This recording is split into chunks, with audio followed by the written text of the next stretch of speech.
Hello everyone, कैसे हैं आप लोग? सो मेंस के एग्जामिनेशन हो गए and today we are here to discuss GS4, that is ethics. अच्छा, if you look at the question paper this year, it was not typically the kind of questions they have been asking of late. In the sense, it was dominated by, means if you do not have very good mastery over the current affairs and information about other papers, then it would have been a difficult thing to write good answers in this year's question paper. So we will see. What I have done, that I will divide the entire session in two parts, as the entire paper is divided into two parts. The first part is about theory and the second part is about case studies. So in the first session I will be discussing all the questions that they have asked, and then the second session I will be discussing the case studies. Okay? So as usual, they ask these questions with subparts in the first section of the GS paper 4th. So let's see what kind of questions they have asked this year. As usual, these instructions were there, 3 hours. The time period was of 3 hours. And let's look at the questions. So this is the first question, which was little baffling, because the moment you start ethics ka question and there is a question on artificial intelligence, you'll be puzzled. What kind of ethics is that? But you have to remember one thing about this paper, which I always mention whenever I go about giving lectures on this paper, that this paper does not want to make you a philosopher or a sociologist or a psychologist per se, because those sections are there in the paper. Rather, having an insight in philosophy or sociology or psychology, how can you become a good administrator? How can you use those informations from the respective domains in public administration is the main thing that they want to focus on. From this perspective, if you look at the questions, you'll be able to do. Otherwise, it would be a problematic thing. Let's look at the questions.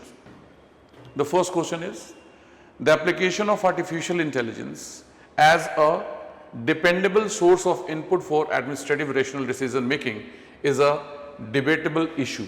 So what was the point to be underlined? This one, artificial intelligence as a source of input for rational decision making.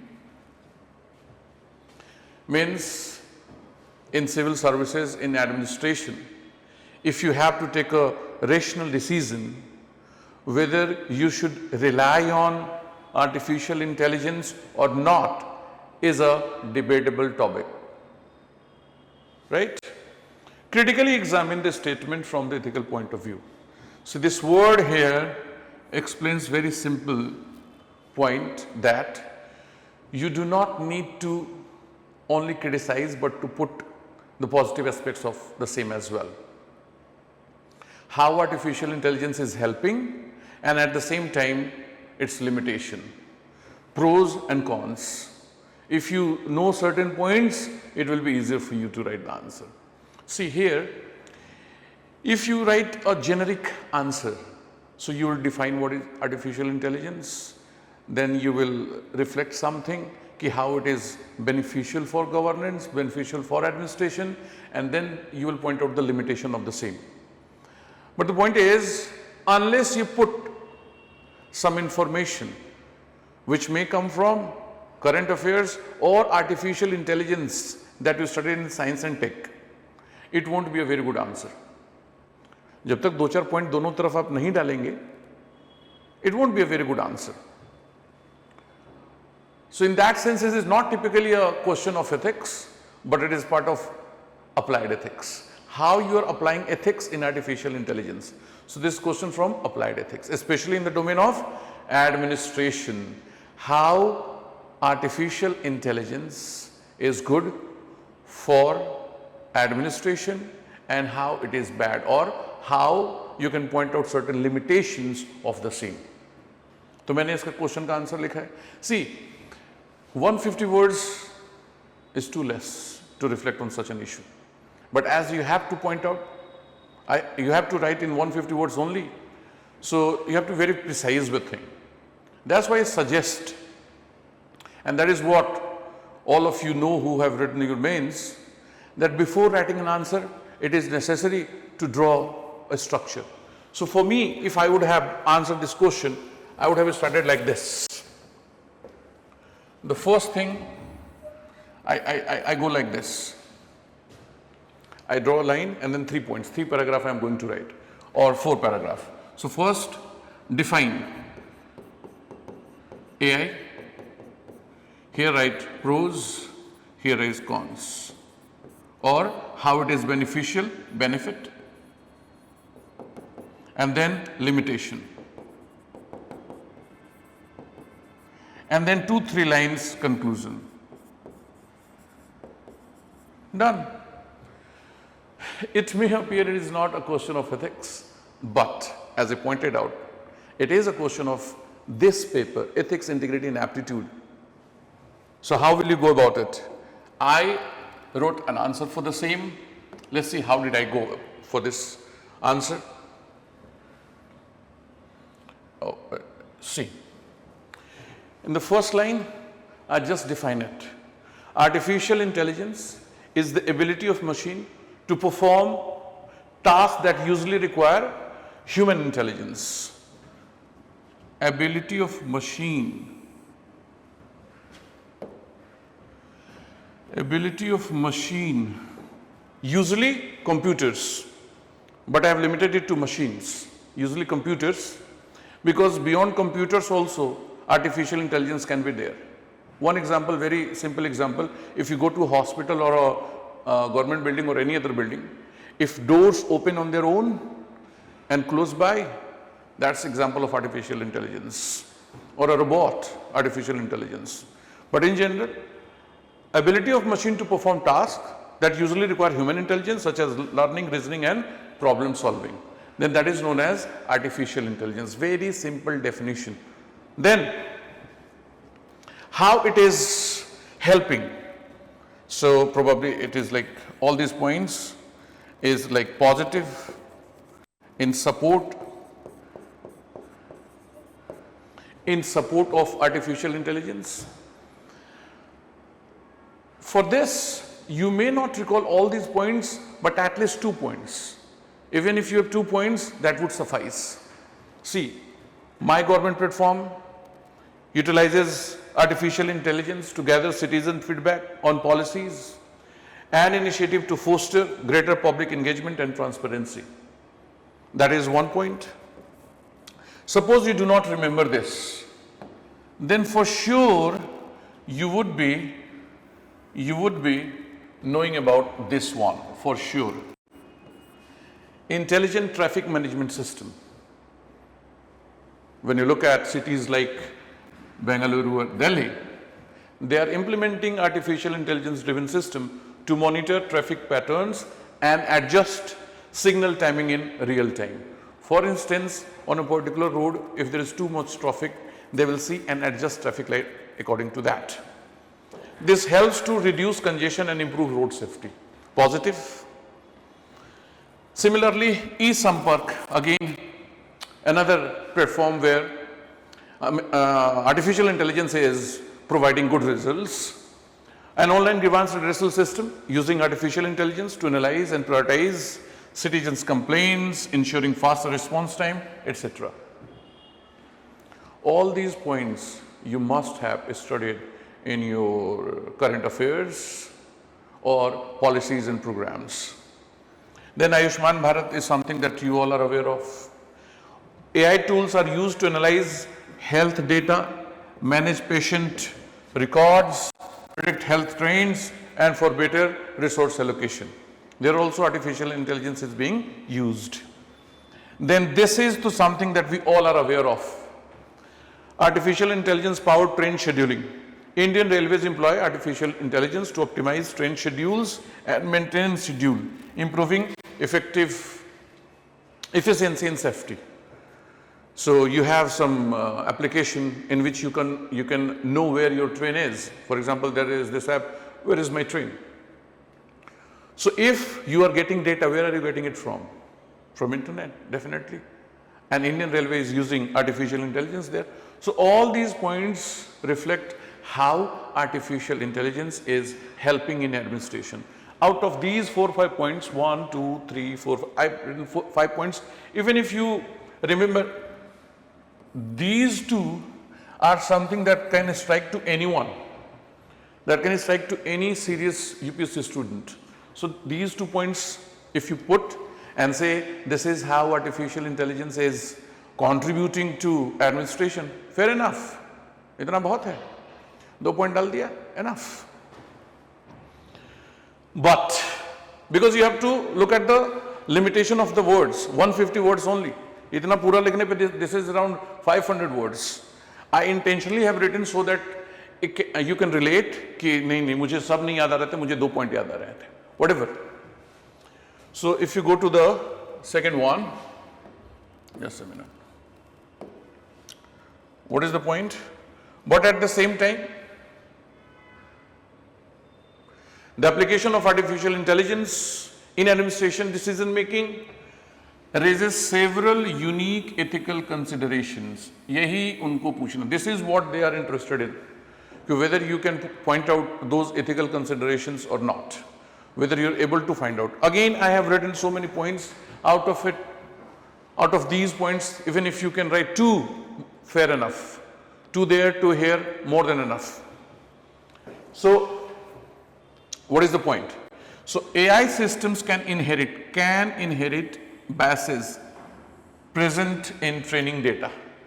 For instance, in India, the Niti Aayog reports that 75% of the machine learning models, Niti Aayog, are trained on data, machines are trained on data that do not adequately represent diverse socio-economic background. Do not adequately represent diverse economic background. This bias can lead to discrimination in areas like hiring or access to services. You know, India is characterized by diversity. At the same time, discrimination on the basis of caste, creed, religion, gender, etc. are present. So the data that is there in the machines are somehow not capable of addressing those things. That has been pointed out by Niti Aayog. Similarly, I did not point it out here, there is a study carried out by Stanford University where it is mentioned that AI tools, especially the face recognition techniques, are not very good for dark skinned people. And when you look at India, we are brown people, dark skinned people. So there also artificial intelligence has its limitation. So marginalized people will be marginalized. That is one of the concern. Then I picked a point from Hindu. AI algorithms are employed in cities like Bangalore to identify crime hotspots and allocate police resources. However, a study by the Hindu reported that these systems often rely on historical crime data, which can reinforce existing bias. Means if you go for history cities, then definitely that may have certain bias. For instance, area previously over-policed, many continue to receive excessive attention. Those areas which were considered to be criminals' hotspots still are being considered like that. So AI is not actually helping, it is containing the same bias which was there, disproportionately affecting certain communities. In a disproportionate way, they are affecting certain communities, which could be limitation. These 2 points, enough. But I have some more points as well. For instance, I took example of McKinsey, the American consultant, strategy and management consultant organization. In rural governance, the introduction of AI can diminish local involvement. If you introduce artificial intelligence in local, like Panchayati Raj institution or urban local bodies management, then it may diminish local involvement. A report from McKinsey indicated that digital tools can automate decision making in programs like public distribution system. If local officials rely solely on AI recommendations, it may undermine community input. In the public distribution system, whom to select as beneficiary, whom to give benefits or not, what kind of services should be given, etc. If they rely only on artificial intelligence, probably the feedback that should be there from the community, which actually realizes the idea of participation, can be compromised, potentially leading to misalignment with local needs. That means you may not fulfill the local needs of the people using artificial intelligence in services like public distribution system. So that is also a limitation. That is enough. Then there is one more point. Currently, India lacks a comprehensive regulatory framework for artificial intelligence. We do not have a comprehensive regulatory framework. The Artificial Intelligence Task Force set up by Niti Aayog has made recommendations, but implementation is slow. A task force has been made on the recommendation of Niti Aayog, but implementation is slow. A study of KPMG, again a famous auditing organization, international auditing organization, indicated that 51% of Indian organizations believe a clear regulatory framework is crucial for AI adoption. A clear regulatory framework which is not there. The absence of such guidelines can lead to unethical use and potential exploitation. So if you look at the examples through which I am trying to point out the limitation of artificial intelligence are heavily loaded with data. अब कुछ तो data याद करना ही पड़ेगा, and that can be expected from people who are going to write their mains examination. And for the future aspirants, looking at this answer, you have to remember that you need to have points to utilize in ethics answer as well. Because you cannot talk about Aristotle, Socrates, Chanakya, Mahatma Gandhi, or Vivekananda or anyone else, Nelson Mandela, in this topic. This is very new thing. Artificial intelligence was not there, and Socrates did not say anything about it. So you cannot answer this question philosophically. This is part of applied ethics.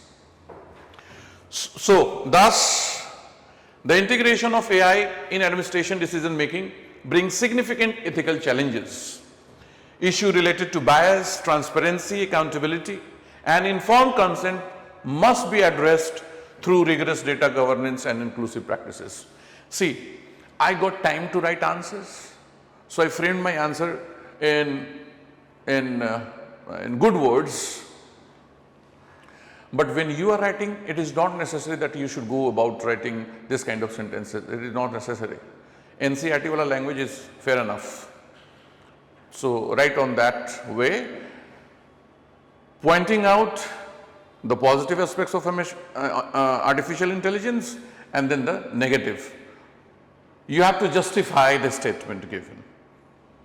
Critically examine, you have to. Okay. Now let's go to the second question. Okay. So the second question is here.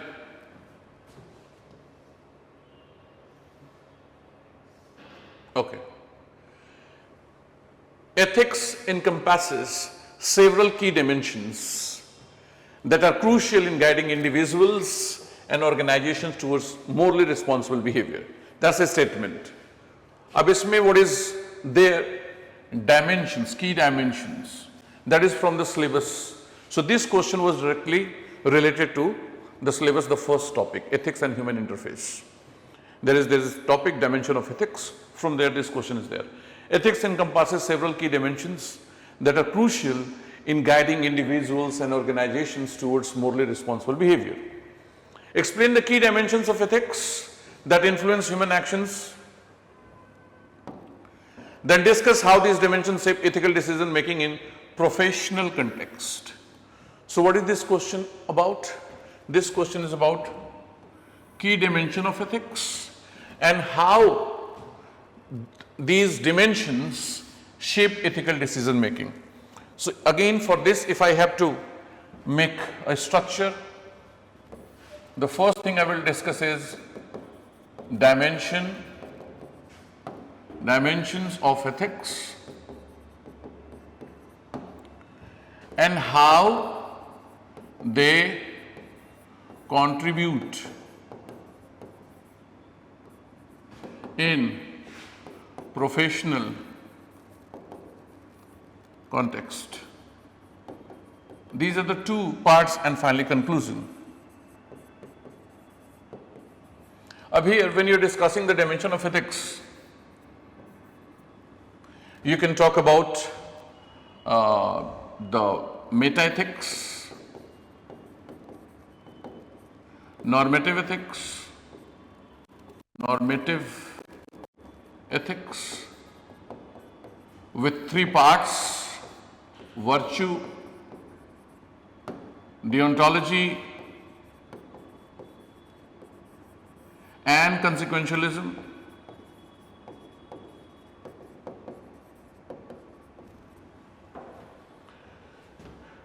Then you can talk about applied ethics,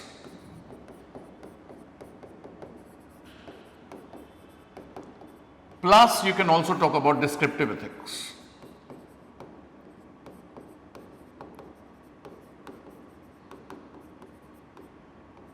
So this was the easier part of this question.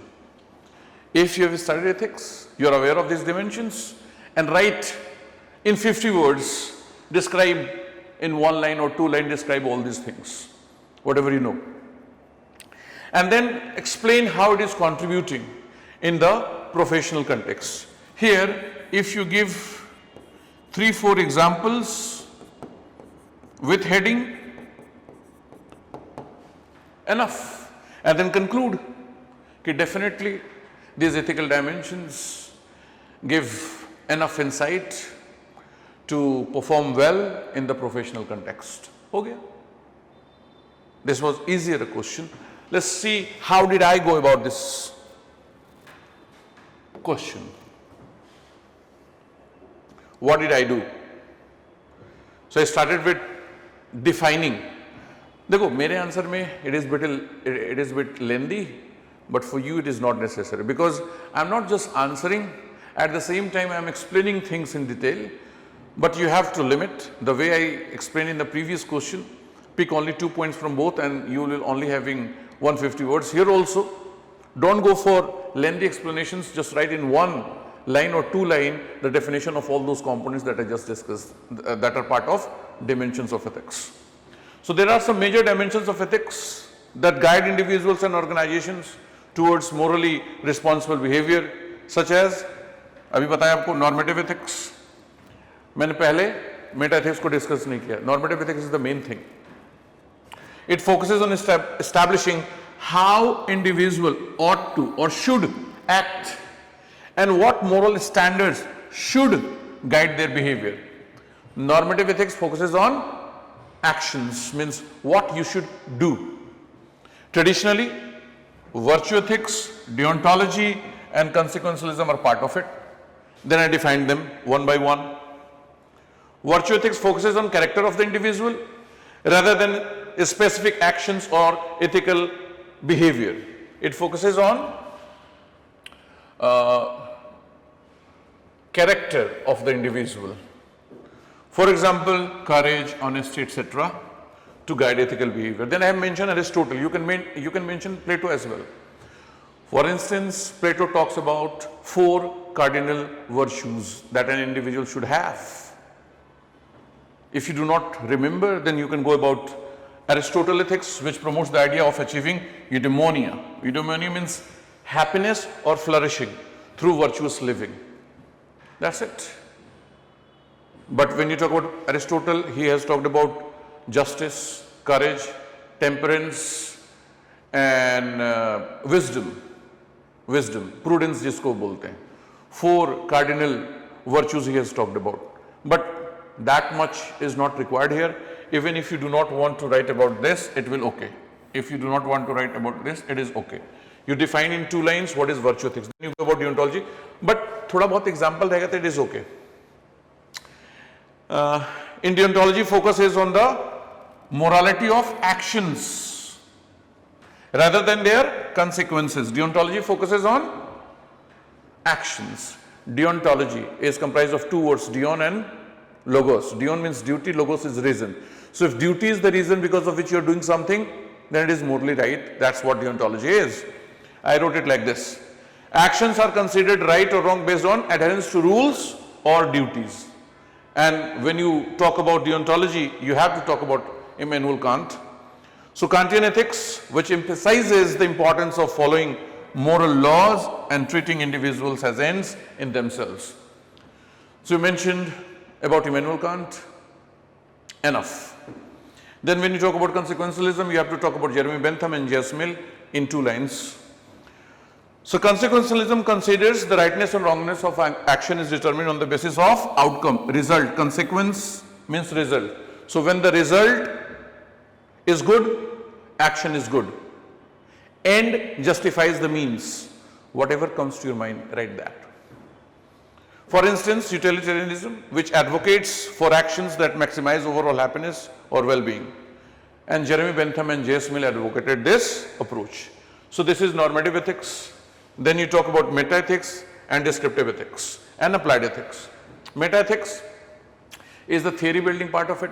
It examines the idea of good and bad, what is good and what is bad, how it can be achieved. Meta-ethics does not deal with actions, moral actions per se. So meta-ethics explores the nature, foundations and meaning of ethical concepts. It addresses questions about what morality is, the nature of moral judgments, and whether ethical statements are objective or subjective. It focuses on moral statements, morality, what is good, what is bad, what is the valid source of knowing those things, etc. That is meta-ethics. तुमने जैसे याद किया है वैसे लिख दो एक line में, मैंने अपने हिसाब से लिखा है. Descriptive ethics, what is descriptive ethics? It is about knowing right and wrong on the basis of people's perception, on the basis of people's belief. So suppose someone is saying to kill is wrong. This is deontology. But when someone says in this society, killing someone is considered as a sin, then this is descriptive ethics, because it is based on people's perception. That's what you have written here. Descriptive ethics, also known as comparative ethics, is a branch of philosophy that studies people's belief about morality, values. People's belief, main line was people's belief about morality, values and practices. It studies how people actually behave and what moral beliefs they hold without making moral judgment about right and wrong. So descriptive ethics is not interested in defining what is right and what is wrong. It tries to understand what people think about right and wrong, and basis that it gives statements. Then applied ethics. Applied ethics is application of the understanding of meta-ethics and normative ethics in day-to-day life. हम जो आम जिंदगी जीते हैं उनमें कई तरह के प्रॉब्लम आते हैं, उसमें अगर हम नॉर्मेटिव एथिक्स और मेटा एथिक्स के अंडरस्टैंडिंग को यूज करते हैं, then it is known as applied ethics. The way we just used ethics in the domain of artificial intelligence. So applied ethics is the practical application of ethical principles and theories to specific moral issues and real world situations. It involves examining complex ethical dilemma in various fields such as medicine, business, law, environment, etc. And that is why it has different branches such as environmental ethics, bioethics, organizational ethics, business ethics, military ethics, media ethics, and whatnot. Wherever you are applying understanding of ethics, that is not typically a branch of ethics, that will be a branch of applied ethics. Business ethics is also known as corporate ethics. All those are part of applied ethics. So this is explanation. I am not asking you guys to write each and everything, one line for each, to show that you are aware of the dimensions. Then all these dimensions somehow focus on certain values such as integrity, accountability, fairness, transparency, respect for others, responsibility, courage, objectivity, etc. Why did I use these two words? So that I can relate this to this part. If you remember, I drew this thing. How can you jump from here to here? You need a line or two, one or two lines to relate. इससे इसको relate करने के लिए वो एक दो line लिखना होता है. That's what I've written here. All these dimensions somehow focus on certain values such as integrity, accountability, fairness, transparency, respect for others, etc. These dimensions shape the ethical decision making in the professional context as follows. Now I'm showing how those dimensions are helping you in different domains or in different part of professional domain. So organizational culture. When you are aware of ethical dimensions, you will perform well in any organization and you will be able to improve the culture of the given organization. For example, I took example of Kiran Bedi. Her stint at Tihar jail was something which made a news. She was the first IPS officer. तो उस information को थोड़ा सा use करते हुए मैंने यहां पर लिख दिया. Organization that prioritize ethical dimensions in their culture create an environment where ethical behavior is expected and rewarded. This can lead to higher employee morale and lower turnover rates. For example, you can avoid this. If you do not want to write, avoid this line and give an example. For example, Kiran Bedi, the first female Indian police services officer, she is known for her innovating policing, police method and efforts in prison reform. So she was able to change the organizational setup there. In this sense, ethics is contributing. If she was not aware of those ethical dimensions, if she did not apply those ethical dimensions, definitely she would not have contributed the way she did. Then, on the level of policy development, see, they have asked in the professional context, but somehow I took it to the administration because public administration itself is a profession. So I give example from public administration. You can give example from private sector as well. Some innovative approaches that are taking place in banking sector, for example, ICICI or HDFC are doing something. That example could also be given here. So policy development is one of the main thing in which civil servants contribute. So there also I have pointed out. Ethical dimensions inform the creation of policies and guidelines that govern behavior within organization. For example, fairness and accountability can give human resource policies to ensure non-discriminatory hiring practices. When you're hiring people and you're giving importance to fairness and accountability, you may not involve in unfair means. You may not give someone unfair treatment at the cost of someone else. But I give example of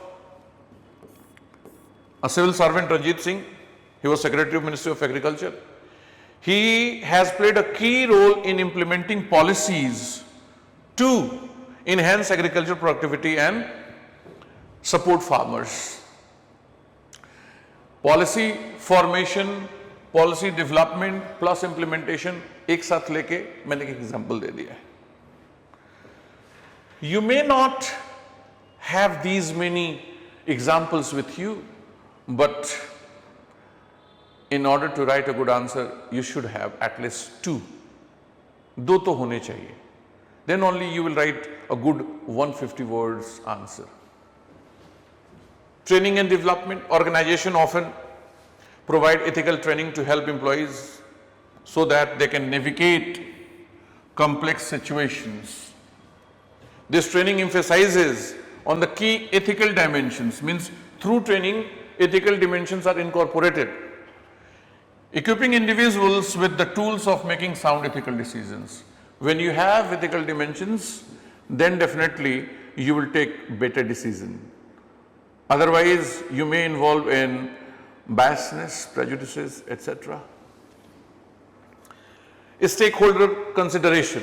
If you have ethical dimensions in you, then only you will take care of all the stakeholders involved in the process. Ethical decision making involves considering the interests of various stakeholders, be it employees, customers, suppliers and the community. एक community वाले point से मैंने एक example उठाया है.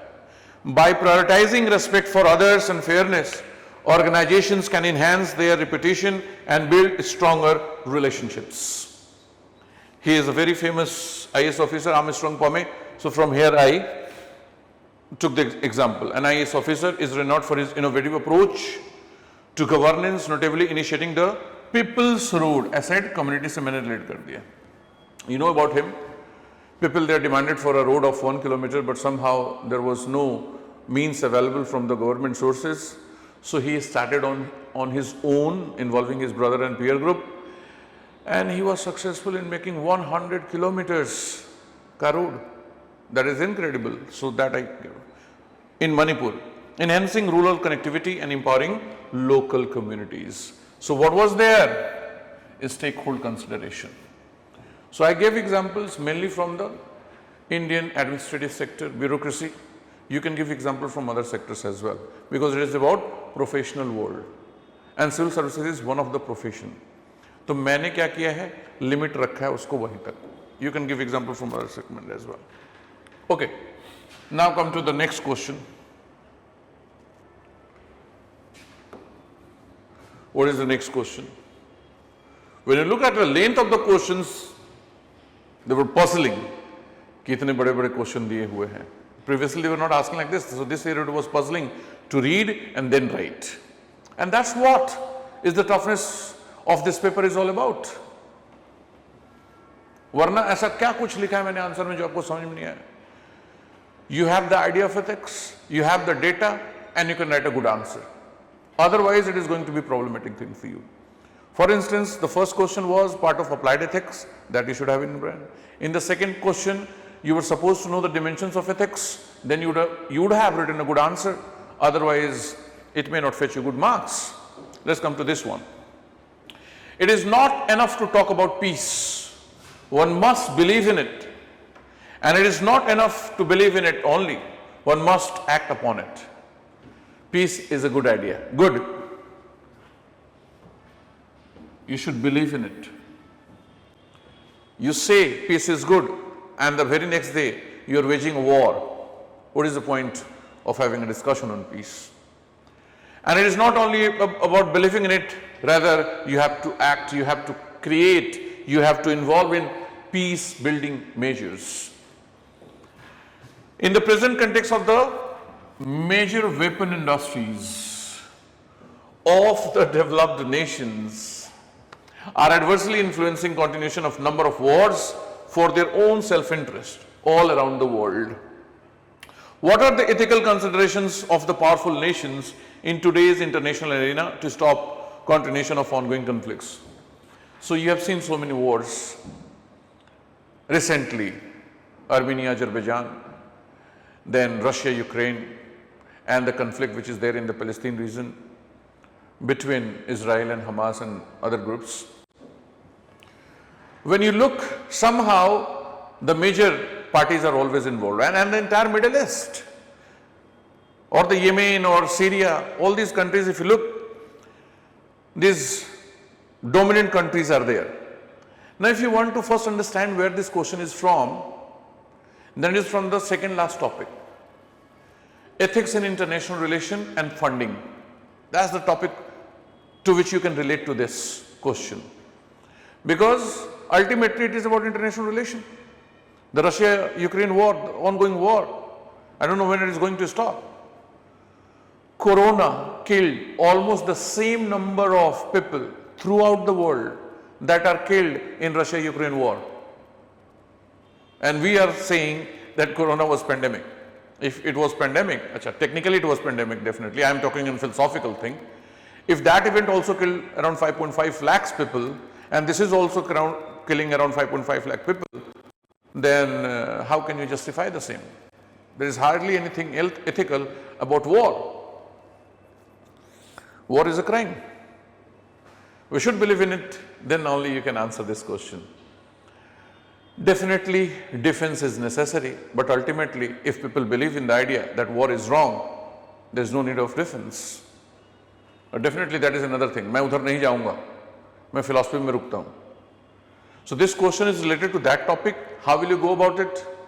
First, you will show what are these people doing, especially USA and USSR, no more USSR for sure, Russia, the big two who are always at loggerheads, how they are the reason behind the ongoing conflicts throughout the world, be it Middle East or the recent NATO अगर एक तरफ नहीं होता Ukraine के साथ, then probably this problem would not have been there. Similarly, on several other wars also you will find the same thing. So how will you go about this? Let's see. Again you can make the same thing. I'm not going to draw again the line and how I have written the answer. Let's look at the answer. Oh, wait a sec. This is the question. What is the question? The question was, this is about a statement, this is going on. You cannot only just talk about it, you have to act upon it. Question was this: what are the ethical consideration of the powerful nations? So I started with the very statement of this. The ethical consideration of powerful nations in addressing ongoing conflicts in today's international arena revolve around several key principles. What are those key principles? Let's see. Ethical consideration. First thing is a responsibility to protect. You are powerful, you are dominant. Just in the name of military capitalism, you should not only sell your military equipments, but it is your responsibility as you are dominant, as you are potent, to protect. So, a responsibility to protect. Developed nations must recognize their moral obligation to intervene diplomatically and on humanitarian ground or humanitarily in conflicts, protecting vulnerable populations from violence and suffering. In any war, if you see, they are not doing it. Example, in 2011, NATO intervened in Libya to protect civilians during the civil war. This action was framed under the right to protect doctrine, responsibility to protect doctrine, highlighting the moral obligation of to prevent atrocities. So definitely in Libya you intervened, but what about the other wars? What about Russia-Ukraine war? So इस question को आपको Russia-Ukraine war से relate करके देखना होगा कि how different countries are just silent and asking people not to engage in any economic transaction with Russia. That is not going to happen. That is not going to solve the problem. Then, second ethical consideration I pointed out is arms trade regulation. Ethical governance of arms sales is crucial. Nations should impose strict regulation on arms export, ensuring that they do not fuel conflicts on human rights abuses in developing countries. Recently, I don't know whether you encountered this news or not, there was a news on Twitter or X that these organizations in Yemen are directly buying these equipments, military equipments, arms, etc. on the platform. Twitter पे message कर रही है कि इसका क्या rate है, वो क्या है, ऐसे. This was quite a news. Examples: the Arms Trade Treaty adopted by the United Nations in 2013 aims to regulate international arms. Regulate करने की बात की गई है यहाँ पे. Fine. But what is happening? However, countries like USA and Russia must ensure compliance and avoid supplying arms to regime involved in human rights violations such as Yemen. आप क्यों बेच रहे हो? When you know they are not involved in good practices, they are not buying those things to protect human lives rather to wage war or involve in wrong practices that are killing innocent people, what is the point of selling them? These 2 points would have been even for, means good for 150 words, but if you want more points, I mentioned some more points as well. Promotion of peace, that is also your ethical consideration for the dominant country. Investing in conflict resolution, peace building initiative, and supporting local governance can create sustainable peace. This includes engaging in dialogue and fostering relationship among conflict parties. Not highlighting them for your personal gain. Kashmir issue, Khalistan, etc. For example, in India, you are highlighting it for personal gain, you are not doing this promotion of peace. It may lead to war only. Example, the United Nations peacekeeping missions such as those in South Sudan aim to facilitate dialogue and protect civilians. These missions exemplify efforts to maintain peace and security through diplomatic engagement. I gave the example claiming this is what they should do more. Now you can ask us, but these examples are not from ethics. Sure, certainly. But as I clearly pointed out, unless you have mastery over the topics that are related, for example, social issues, social justice, international relation, then they have asked from artificial intelligence, wherever governance is there, then it will be difficult for you to write a good answer here. इसमें आप बना के ना कुछ लिख नहीं सकते थे. Unless you had data, it would have been a difficult thing for you to write a good answer. And these are the things that you study in international relation. So definitely, and internal security also, there also you can raise some points which can be here. If you look at the problem of internal security in India, arms dealing is one of the main issues. Then global accountability. Powerful nations should hold themselves accountable for their foreign policies, ensuring that self-interest does not override humanitarian concern. अपने फायदे के लिए humanitarian concern को आप compromise नहीं कर सकते. Transparency is action and decision making process is essential. Transparency should be there. All these points are what? Ethical. For example, the US faced scrutiny for its involvement in Iraq, leading to Iraq War, Gulf War, leading to calls for greater transparency and accountability in foreign interventions. Ethical governance requires nations to assess the long-term impact of their actions on local population. उसके बाद से कभी भी Iraq जो है खड़ा ही नहीं हो पाया. सद्दाम हुसैन तो गए, but after that the country could not rebuild itself. So that destruction bestowed on them, on what reason? To find the weapon of mass destruction, and they did not find him. Rather, they found Saddam Hussein hidden in a hole. What were you doing? Was that an ethical action? Answer is no. So, global accountability they have to take. Then support for development. Addressing root cause of conflicts such as poverty, inequality, and lack of education is vital. Developed nations should prioritize foreign aid and promote, आ गया foreign aid, बोला point मैंने डाल दिया. As I pointed out, it is related to the topic in the second last topic. अच्छा देखो, सबसे last तो case study है, उससे ऊपर है, उससे ऊपर. So in that topic, ethics in international relation and funding. So definitely that point is there, I pointed out. That promotes economic development and social stability. Example, the European Union has invested in development aid to address the root cause of conflict in Africa, such as poverty and instability. Initiative like the US partnership with African nations aim to promote economic growth and social cohesion. So by adhering these ethical considerations, powerful nations can work towards a more peaceful world, aligning their interests with global welfare rather than conflict perpetuation. Conflict को बढ़ाने के बजाय peace को वो maintain कर सकते हैं if they go for it.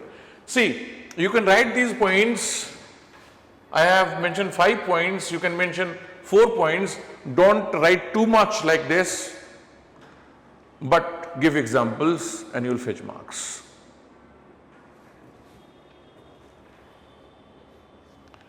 Then there is this question, 2B. Global warming and climate change are the outcomes of human greed in the name of development, indicating the direction in which extinction of organism, including human being, is heading towards. Loss of life on earth.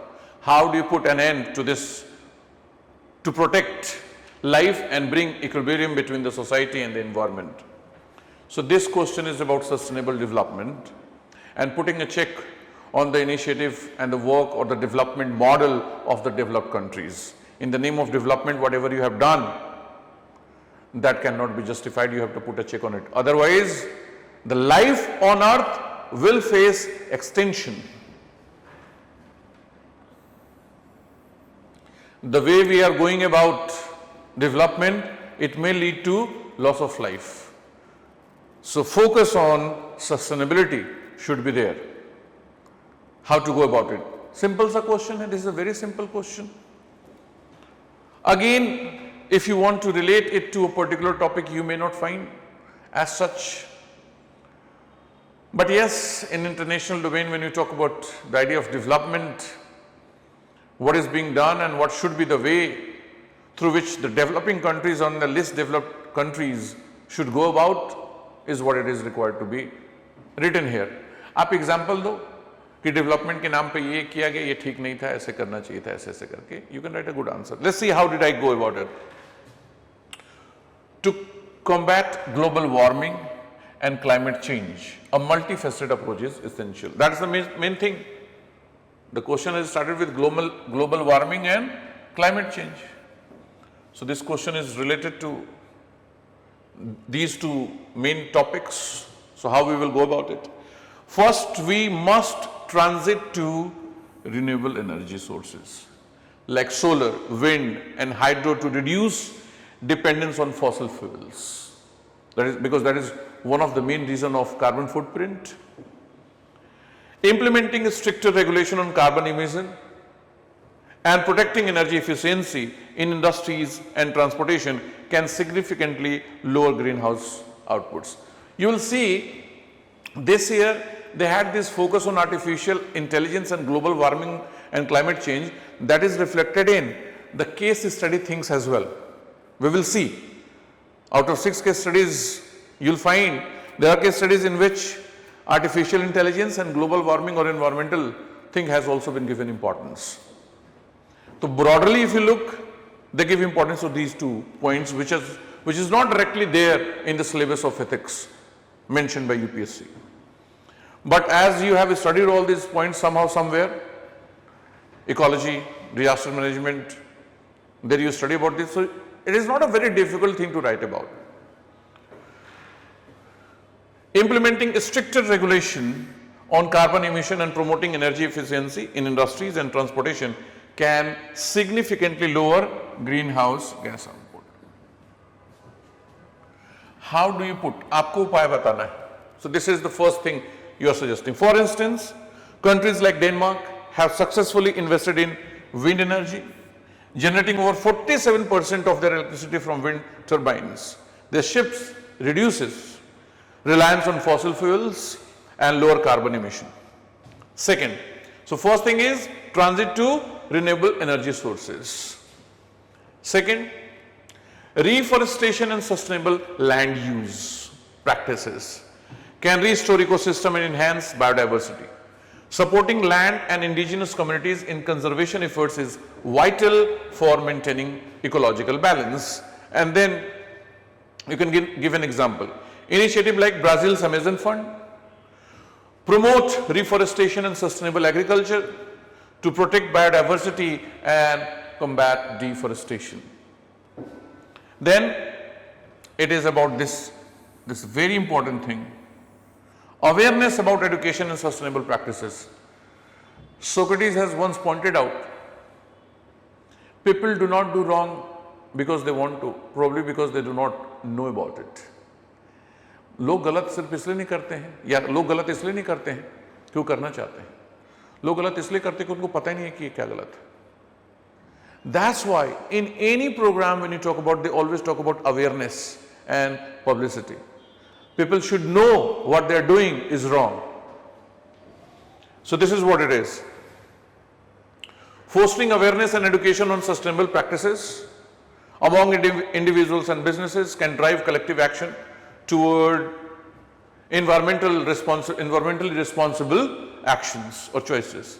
Campaigns like the स्वच्छ Bharat mission, पीछे का जो मैंने example अगर आप देखो तो मैंने बाहर से ले लिया था, एक डेनमार्क से ले लिया, एक Amazon fund, and then I took an example from India.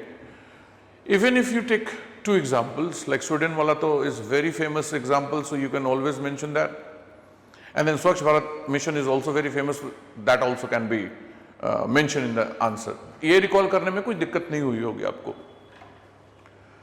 Encourages waste management and recycling, raising awareness about environmental sustainability among citizens. Finally, international cooperation through agreements like the Paris Accord. 2015 में United Nation convention में Paris Accord was there. This you must have studied in environment और ecology. Must be strengthened to ensure accountability and shared commitment to climate goal. India actively participates in global initiative as the International Solar Alliance and has committed to reducing emission intensity by 33 to 35% by 2030 under the Paris Agreement. By aligning society development with environmental sustainability, we can protect life on earth and achieve a harmonious balance between humanity and nature. See, the thing with ethics ka paper and these questions is it is not necessary that you will exactly write these things. You may come up with different examples, but you have to stick to the question. That's what the main thing is. मैंने जो example दिया आपके दिमाग में कुछ और आ सकते हैं, कोई बात नहीं, that is okay, but stick to the point. Point was this: by aligning societal development with environmental sustainability, you cannot compromise sustainability, because that is also part of SDG, Sustainable Development Goal. That cannot, you can mention SDG as well. See, I did not mention it. You can mention. We can protect life on earth and achieve a harmonious balance between humanity and nature. Then question number 3. Given are 3 quotations from great thinkers, what do each of these quotations convey to you in the present context? See, this is always an interesting part of this paper when they give quotations and ask you to reflect on it. People generally get confused, students generally get confused कि मैंने तो अगर ये statement पढ़ा नहीं, then how can I write the answer? A very simple trick on basis which I have written all the answers. The simple trick is,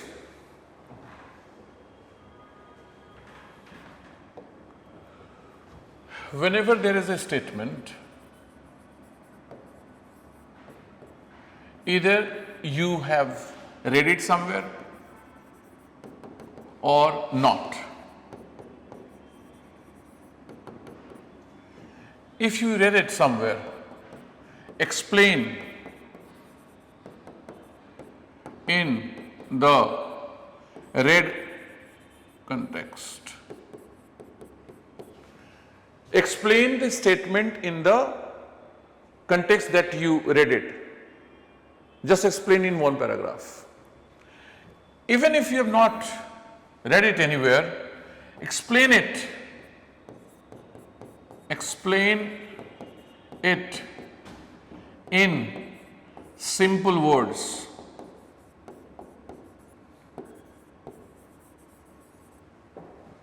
Right? And then after doing this, give examples. Give examples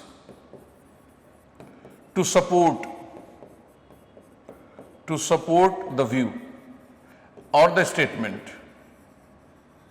Here also, after explaining in your own words, give 2 examples, 2 or 3, whatever, 2-3 examples.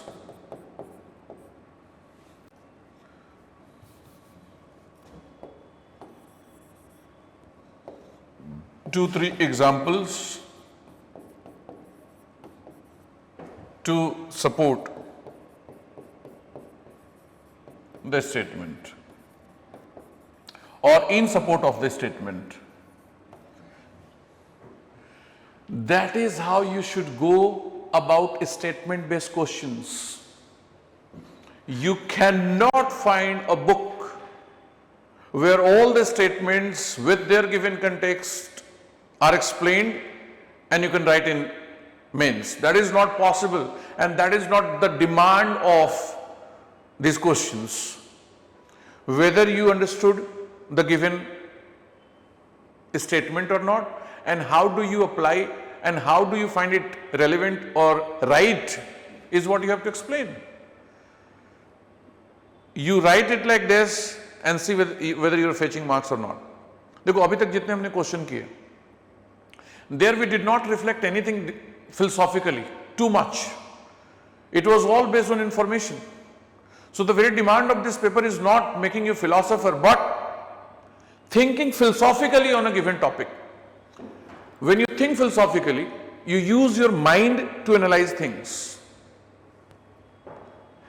When you think something sociologically, you try to see how society is influencing that factor, how community and the group are involved in that thing. When you explain something psychologically, you go on the characteristics or the basic feature of the personality of the individual to explain the given phenomena. Why an individual is behaving the way he is behaving. If you go on the characteristics of the individual and explain things, that's psychology. When you try to understand his behavior on the basis of group or society he belongs to, that's sociology. But when you use your own mind to explain something, that is philosophy. So in this paper, you need to reflect on things philosophically. So on the given statements, you have to reflect philosophically and give examples, as simple as that. So let's see how I have gone about these questions. Very simple things. So the first question is, first statement is given by Swami Vivekananda. Learn everything that is good from others, but bring it in and in your own way absorb it. दूसरों से जो अच्छा है सीखो, but observe it in your own way and do not become others. Means you have to maintain your own identity, but you should not stop absorbing good things from others. As simple as that. So see what I have done. As I pointed out in the first paragraph, please explain the point. Mine is little bit longer, but no, not that longer. Not that longer. Yeah, this paragraph, these paragraphs only. This is little bit more than 150 or approximately 150. Let's see. Swami Vivekananda's quote, this is the statement of Swami Vivekananda, that's what I've written, emphasizes the importance of learning from others while maintaining one's unique identity. This shows that I do not know where did Vivekananda write it or say it. I'm not aware. But I can easily understand what he is trying to say. That's what I did it here. He is giving importance to learning from others, at the same time maintaining one's unique identity. The examiner will give you marks just on this line, that you understood the crux of the statement of Vivekananda. It encourages individuals to embrace knowledge, wisdom and practices that resonate with them, but to integrate these lessons in a way that aligns with their values and experience. You are free to learn from others, but your values and your experience should not be compromised. This approach fosters personal growth and authenticity. It will lead to growth, but you will be authentic. You will not become someone else. By observing diverse perspectives and innovations, one can enrich their understanding and capabilities. However, it is crucial to critically evaluate and adopt these influences, ensuring they reflect one's own belief and cultural context. Means, critically evaluate. You should not blindly absorb everything. For example, अभी यहाँ से मैंने example देना शुरू किया. For example, in education, using effective teaching methods from different culture can improve learning, but teachers should adjust themselves should adjust these methods to meet their students' needs. There may be different ways of teaching. What is there in USA may not be there in Africa. That may not there be in New Zealand or in Singapore. You can be aware of all these methods, but ultimately you have to see your people, your pupils, your students, and you have to devise a method which is suitable for them, not blindly following any other method. This idea encourages a mix of outside inspirations and personal style, helping individuals grow authentically while also gaining from the diverse knowledge of the world. Another compelling example from India is revival and adaptation of traditional crafts and artisanal skills. Many artisans are now incorporating modern design sensibilities into traditional techniques such as handloom, weaving and pottery. For example, designers like Anita Dongre and Sabyasachi Mukherjee. Famous name है, मुझे याद थे, मैंने ये दोनों डाल दी. Blend traditional Indian textile and craftsmanship with contemporary fashion, making them appealing to global market. So they are blending. By blending, they are retaining their authenticity. There is an Indianness in their design, in their fashion, in their model. So they are not losing their identity, copying Western style. दोनों अच्छे example हो गए. That's enough. Now, if you look at the answer, I did not. It is too big. Yes, sir. Yeah. I did not bush around the very given statement. उसी statement के around bush around बोलो, beating the bush. I was not beating the bush around the given statement. Rather, I applied the very understanding of the topic to two different domains, picked two examples, and substantiated my statement. That's it.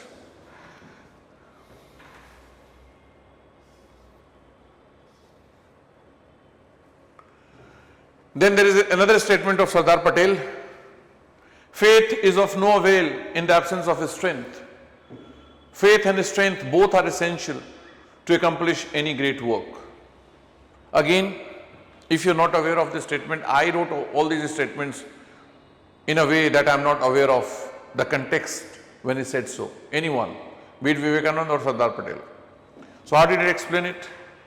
This quote of Sardar Patel emphasizes the importance of combining faith with strength to achieve significant goals. यही तो लिखा है. I just wrote it in my words. Faith alone can be insufficient without resilience and determination. These two words are reflecting what? Strength. Without resilience and determination needed to be turned into. Faith alone can be insufficient. सिर्फ faith से नहीं होगा. Unless you have resilience and determination, you cannot achieve the goal.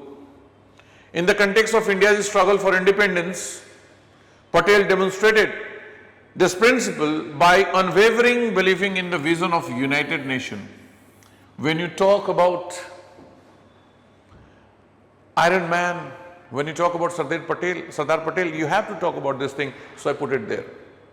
This is coming from history. While also mobilizing resources, people and strategies to make that vision into a reality. So he was not only having a faith in the vision of United Nation, United Nation means India as a United Nation, but also he has strength. His strength in leadership and his ability to inspire others played a crucial role in unifying the diverse states of India. If he did not have the strength, only faith that one day India would be united would not have been realized. This philosophy applies broadly to various fields, from personal endeavors to organizational success. Whether in sports, business or social movements, having faith in goal is important, but only faith cannot make you achieve. But it must be backed by the strength to face challenges and persist in the pursuit of any goal. Together, faith and strength create a powerful combination necessary for accomplishment great things. It is like repeating the same thing, but different words. To give another example, you can eliminate this one, but to meet 150 words requirements, I added that. For example, Abdul Kalam, known as the missile man. यहाँ पे ऐसे कर देना. Kalam had faith in India's potential as a global leader in technology. His strength in promoting education and innovation inspired countless students and professionals, leading to advancement in India's space and defense sectors.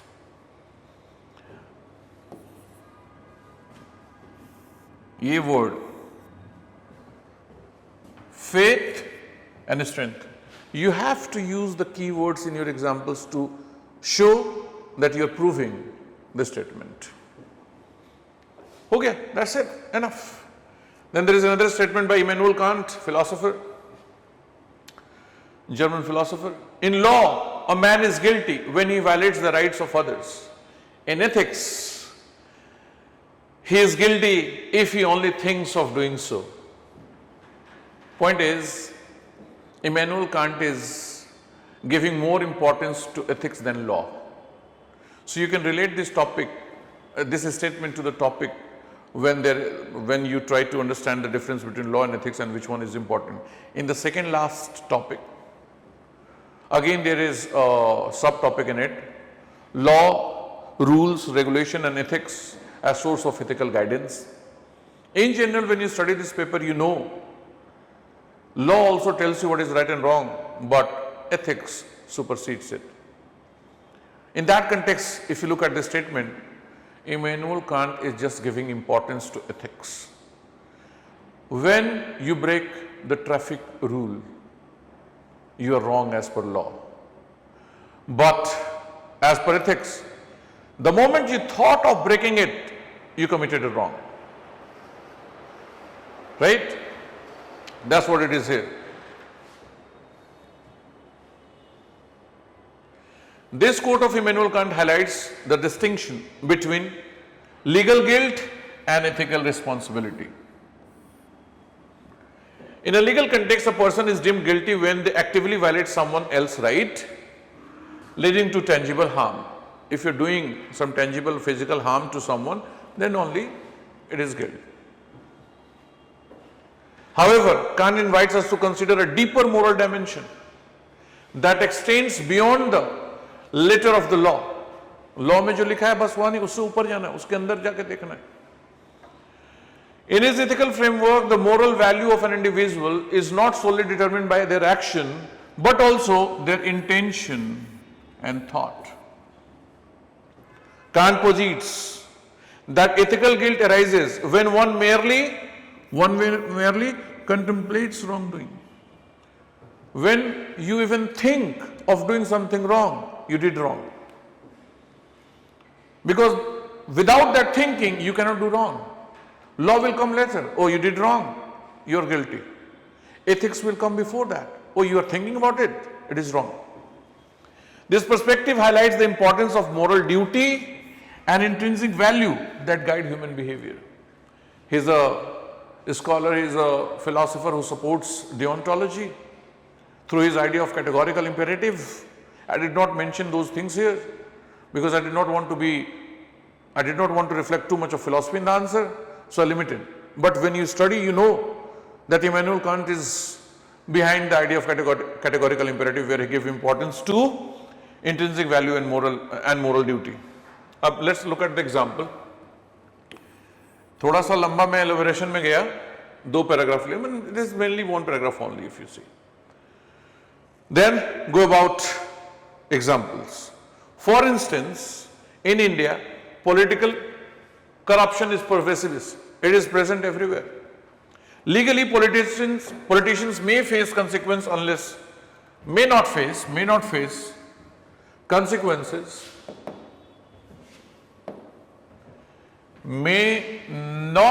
consequences unless they are caught in action, like bribery or misuse of fund. Unless they are doing it, they are not punished by law. A politician may engage in corrupt practices without immediate legal repercussions due to lack of evidence. When there is lack of evidence, he will continue it. So probably he is not wrong as per law because there is no evidence. But as per ethics, however, ethically, the mere contemplation of exploiting their position for personal gain reflects a serious moral failing. The moment they thought of doing something wrong, unethical, that is totally immoral. So that means Immanuel Kant is giving more importance to ethics than law. Similarly, one example, second example. That's what I was saying. That's the easiest way to deal with the statement-based questions. Similarly, the dowry system is another example where legal and ethical concerns intersect. Legally, the Dowry Prohibition Act makes it illegal to demand or give dowry. Yet, the practice continues in many regions, often hidden from law enforcement. A person may not face legal consequences unless caught in the act of demanding dowry. But the ethical implication of even considering dowry as part of marriage negotiations raise questions about the respect for women equality. The moment you thought of demanding dowry, you compromise with the idea of equality for women, so it is wrong. And that is why even when there are laws, people are involved in wrong practices. Because with law, the problem is you are wrong only when you are caught. So you can justify yourself, pakda to nahi kiya na, to phir galat kaise hu? But if you are thinking on ethical lines, ethics will tell you, you are thinking about something wrong, so it is wrong. So Kant philosophy urges us to cultivate a mindset that values ethical considerations, prompting individuals to act not only in compliance with the law, but also in alignment with moral principles. So law is not sufficient. It is possible that you may do something wrong and you are not caught because there is no evidence and people do not know about it. And I give the examples. Okay. Unnecessarily we make this paper difficult. See, the whole GS thing is ready, then only you can write these kind of answers. Only reading ethics ka paper will not help you to write very good answers. Definitely a wide range of information is required to write good answer in this paper. Fourth question. The concept of just and unjust is contextual. What was just a year back may turn out to be unjust in today's context. Changing context should be constantly under scrutiny to prevent miscarriage of justice. Examine the above statement with suitable examples. Point is, something which was right previously may be wrong. So that gives importance to the dynamic nature of ethics. It is because of things that were not known previously are known now.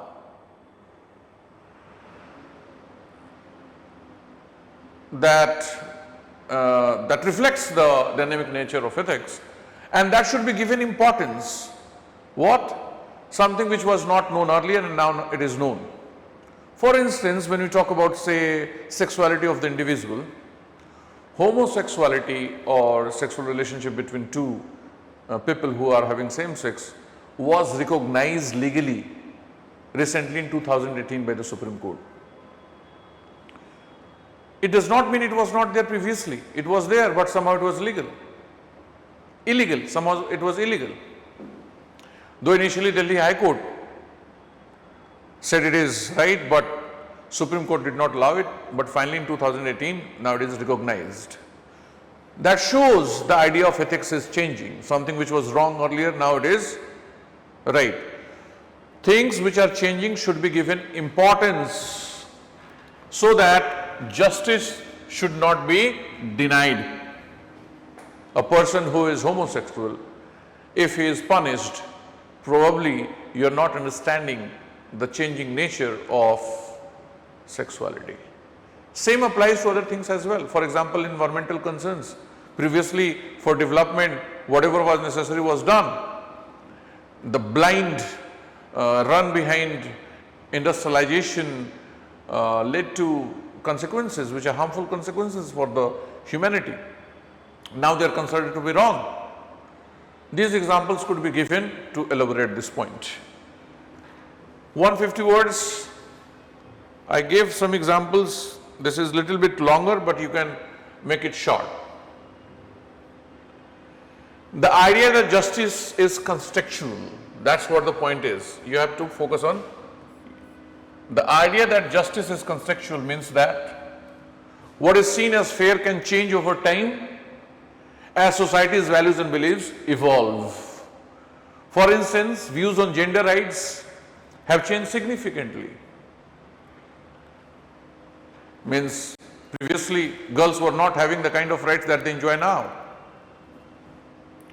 Practices that used to be accepted, like traditional gender roles, are now seen as unfair.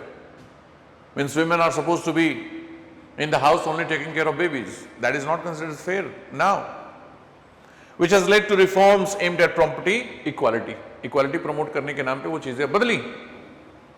Similarly, environmental justice has gained prominence as society recognizes the importance of pollution and climate change on marginalized communities.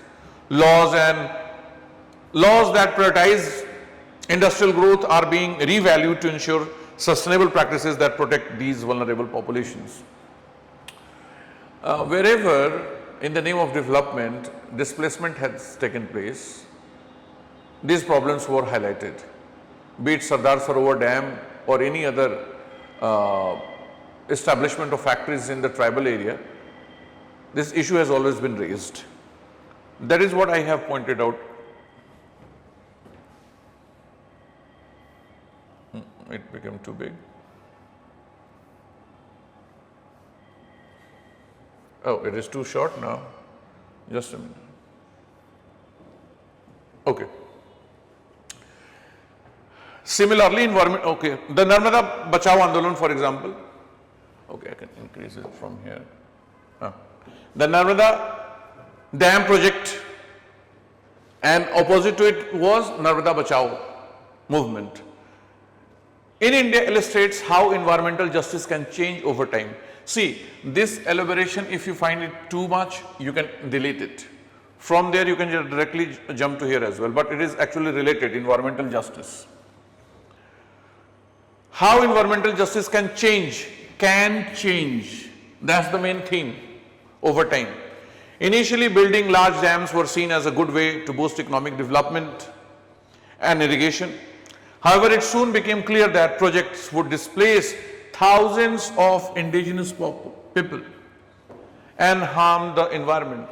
Activists from the Narmada Bachao Andolan raised concern about these injustice and the neglect of community rights. Finally, Supreme Court also understood it.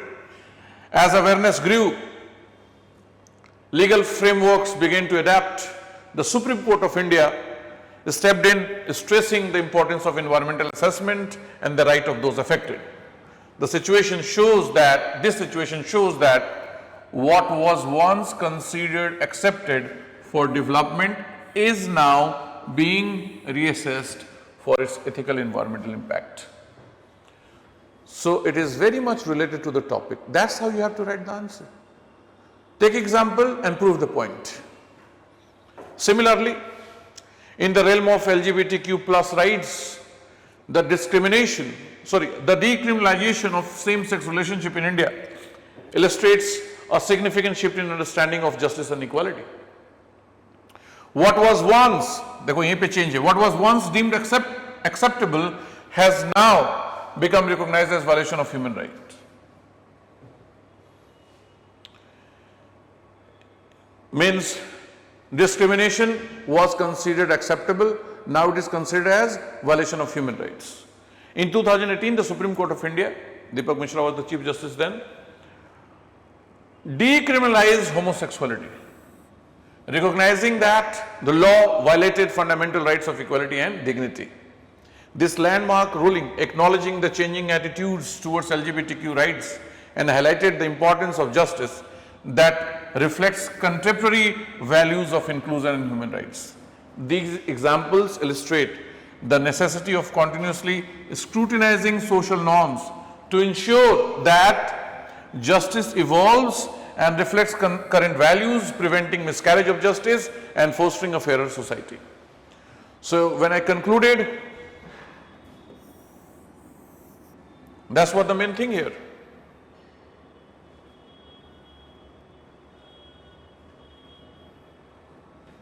Miscarriage of justice. See, it is little bit lengthier, it may appear, पर उसमें तो आप cut what कर सकते हैं, थोड़ा बहुत cut करके सेंटेंस अपना बना सकते हैं. The point which was given was justifiable. Give examples, prove it. That's it. Again, mindless addiction to form, ignoring the substance. So philosophy, these two things are there. Form and substance. Form and substance, if you want to understand the difference, what appears to you is the form, what is inside it is the substance. The content of something is substance. So mindless addiction to form, ignoring the substance of the matter, results in rendering of injustice.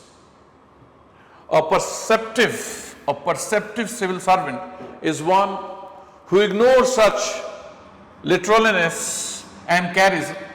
Literalness means only following the letters, what is written, and carries out true intent. Examine the above statement with suitable illustrations. Means you should not only give importance to form but go for substance also. You should not only focus on the letters that is there in the law or the rule, rather look behind it. What is hidden there? What is inside it? What is the substance? What is the goal? So when you look at laws, rules, the ultimate goal is social justice, economic justice, political justice. That's what there in the Constitution. So whether you are helping those people or not, you are promoting social justice, economic justice and political justice or not, is what you have to give importance to.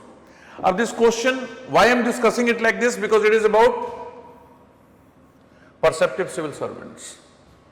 A civil servant which does not focus only on form but on the substance, not only on the rules but what is hidden behind. If you have practiced previous year questions, in 2016 I guess they asked this case study in which there was this old lady who was to be included in a scheme, though she did not have sufficient documents, but the civil servant there was thinking what to do. There also the focus was on the substance.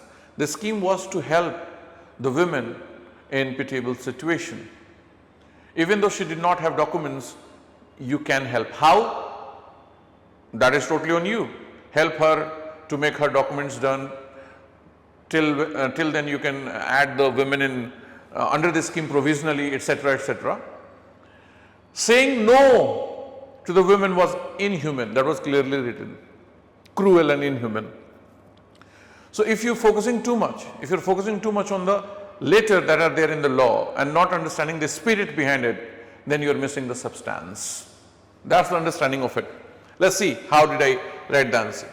The statement highlights the danger of focusing solely on form at the expense of substance. उसी बात को simple word में मैंने लिख दिया. This leads to injustice. For instance, in bureaucratic processes, strict adherence to procedure without understanding the underlying intent can result in unfair outcomes. If you focus too much on procedure and rules, you may not get the required result. We can take example of a civil servant enforcing a law requiring permits for street vendors. If he or she rigidly enforces this rule without considering the vendor's livelihood on the context, such as a local festival where vendors contribute to the community, they may cause undue hardship. You know, you do not have permit, don't come here, go away. So if you're focusing only on the law, then you're somehow undermining the right of the vendors. Then another example is during the pandemic, when some officials strictly followed regulations without considering the needs of vulnerable population, such as the homeless people. More than 17 lakhs homeless people are there in India, as per census 2011. Such as homeless who required more flexible support. Similarly, during the Kerala floods 2018, some relief efforts were initially slowed due to bureaucratic process. But a perceptive civil servant who can perceive things, who can understand things, who can understand the substance of a scheme, a perceptive civil servant would prioritize swift action to address the urgent need of these affected, moving beyond rigid procedural compliances. This has been one of the focus of this paper. Don't go by the rules, by the letters, but by the spirit. Don't focus too much on the rules only, procedure only, but look behind it. What is the intent? Intent, substance, that is important. A perceptive civil servant recognizes these nuances, prioritizing true intent behind policies, ensuring that justice and fairness guide their actions. Justice and fairness guide their actions rather than mere adherence to rules. ये main line था. अच्छा, main चीजें underline करनी होती हैं. That is also an important thing. You have to underline the main line on which you want the examiner should focus on. This approach fosters a more compassionate and effective administration. There was hardly anything to say against it. See, there is one thing that you need to understand.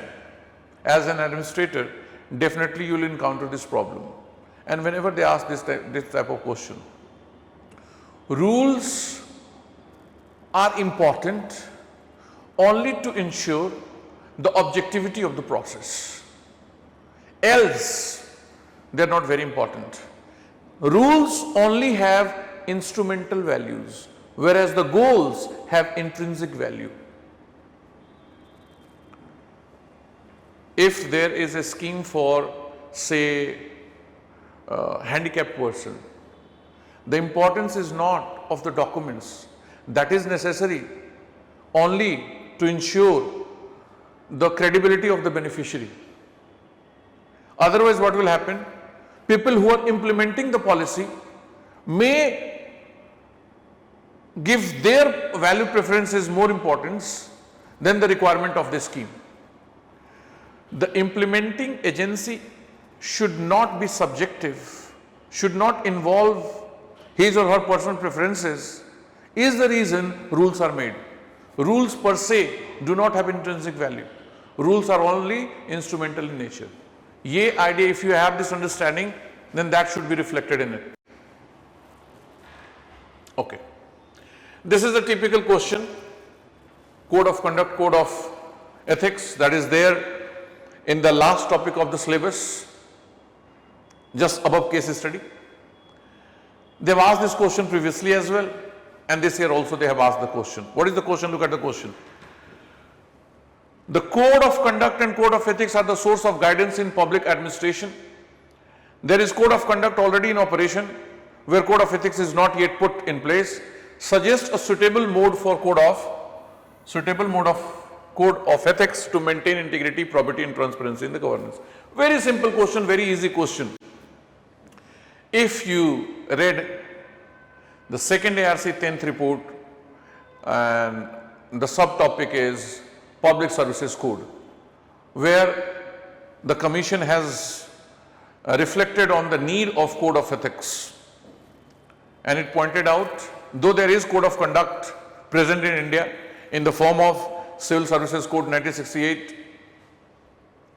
and All India Services 1964 and All India Services 1968 and other state code of conduct rules are there, but India lacks code of ethics. And so the Commission has proposed that we should have a 3-level of Civil Services Code, at which at the top level there should be values that should be imbibed by the civil servants. At the second level there should be code of ethics, and at the third level there should be code of conduct, which is already there. And by involving all these in the draft Civil Services Bill 2007, it could be given a statutory backing that is written in the 10th report. अगर आपने वो 10th report पढ़ी है, then it was a very simple question. Otherwise, you would have totally messed up with this question. And there they also pointed out the elements that should be there in the code of ethics, being inspired by Nolan's principle. And in Nolan's principle, you will find 7 principles, but the Commission has suggested to include 6 principles in the code of ethics. So, as they have asked, suggest a suitable mode of code of ethics to maintain integrity. You will suggest that thing which is there in the second ARC's 10th report. 10th report में जो बात लिखी वो लिख दीजिए कि हमें भी why to think on your own. That's what they're interested, whether you read these things or not. यही सारी चीजें, whatever I just discussed, I have wrote in the answer. See, as per the second ARC 10th report, refurbishing of personal administration, there is no need of writing the name of the report if you do not know. It is enough to write as per second ARC 10th report. The current set of enforceable norms are conduct rules, which are typified in Central Civil Services Conduct Rule 1964, and analogous rules applicable to members of All India Services Conduct Rule 1968. It is not written in the 10th report 1968, or employees of various state employees. There is no code of ethics prescribed for civil servants in India, though such code exists in other countries. And so a comprehensive civil services code or public service code, previously they have asked about public service code. A comprehensive civil service code can be conceptualized at 3 levels. At the top level, there should be clear and concise statement of the values and ethical standards that a civil servant should imbibe. These values should reflect public expectations from a civil servant with reference to political impartiality, maintenance of highest ethical standards, and accountability for actions. That is not our interest. Second, at the second level, the broad principles which should govern the behavior of a civil servant should be outlined, and they should constitute code of ethics.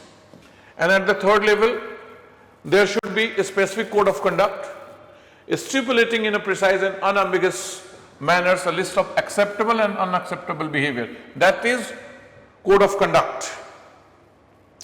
The Commission feels values and the code of ethics should be given a statutory backing by including them in the proposed Civil Services Bill 2007. So what they are pointing out? They are pointing out we should have a comprehensive civil services code. We should have 3 levels, 1, 2, 3. This is code of conduct, this is code of ethics, and this is the values that should be imbibed by civil services. This is what you have to write from here. If it is too much, don't write everything. Just mention second ARC 10th report talks about code of ethics as follows. Further, for code of ethics, the Commission, drawing inspiration from Nolan's principles, has suggested the inclusion of following principle in the code of ethics for civil servants in India. Number 1 is integrity. Civil servants should be guided solely by public interest in their official decision making and not by any financial or other consideration for themselves or their families or other friends. Then there is value of impartiality. Civil servants in carrying out their official work, including functions like procurement, recruitment, delivery of services, should take decision on the basis of merit. That is impartiality. Then there is commitment to public service. Civil servants should service in a fair, effective, and impartial and courteous manner. Then open accountability.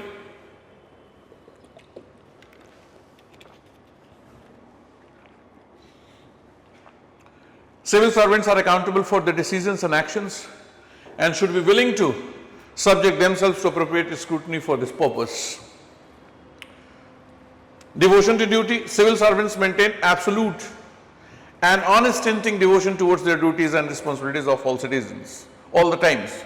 And then finally, exemplary behavior. Civil servants shall treat all members of the public with respect and courtesy, and at all times should behave in a manner that upholds the tradition of the civil services. So these values are what? Suggested as the component of Code of Ethics by second ARC 10th report. आप भी लिख दो. I would suggest to adopt such a code of ethics to maintain integrity, probity and transparency in governance. यही पूछा था ना? That's what they have asked.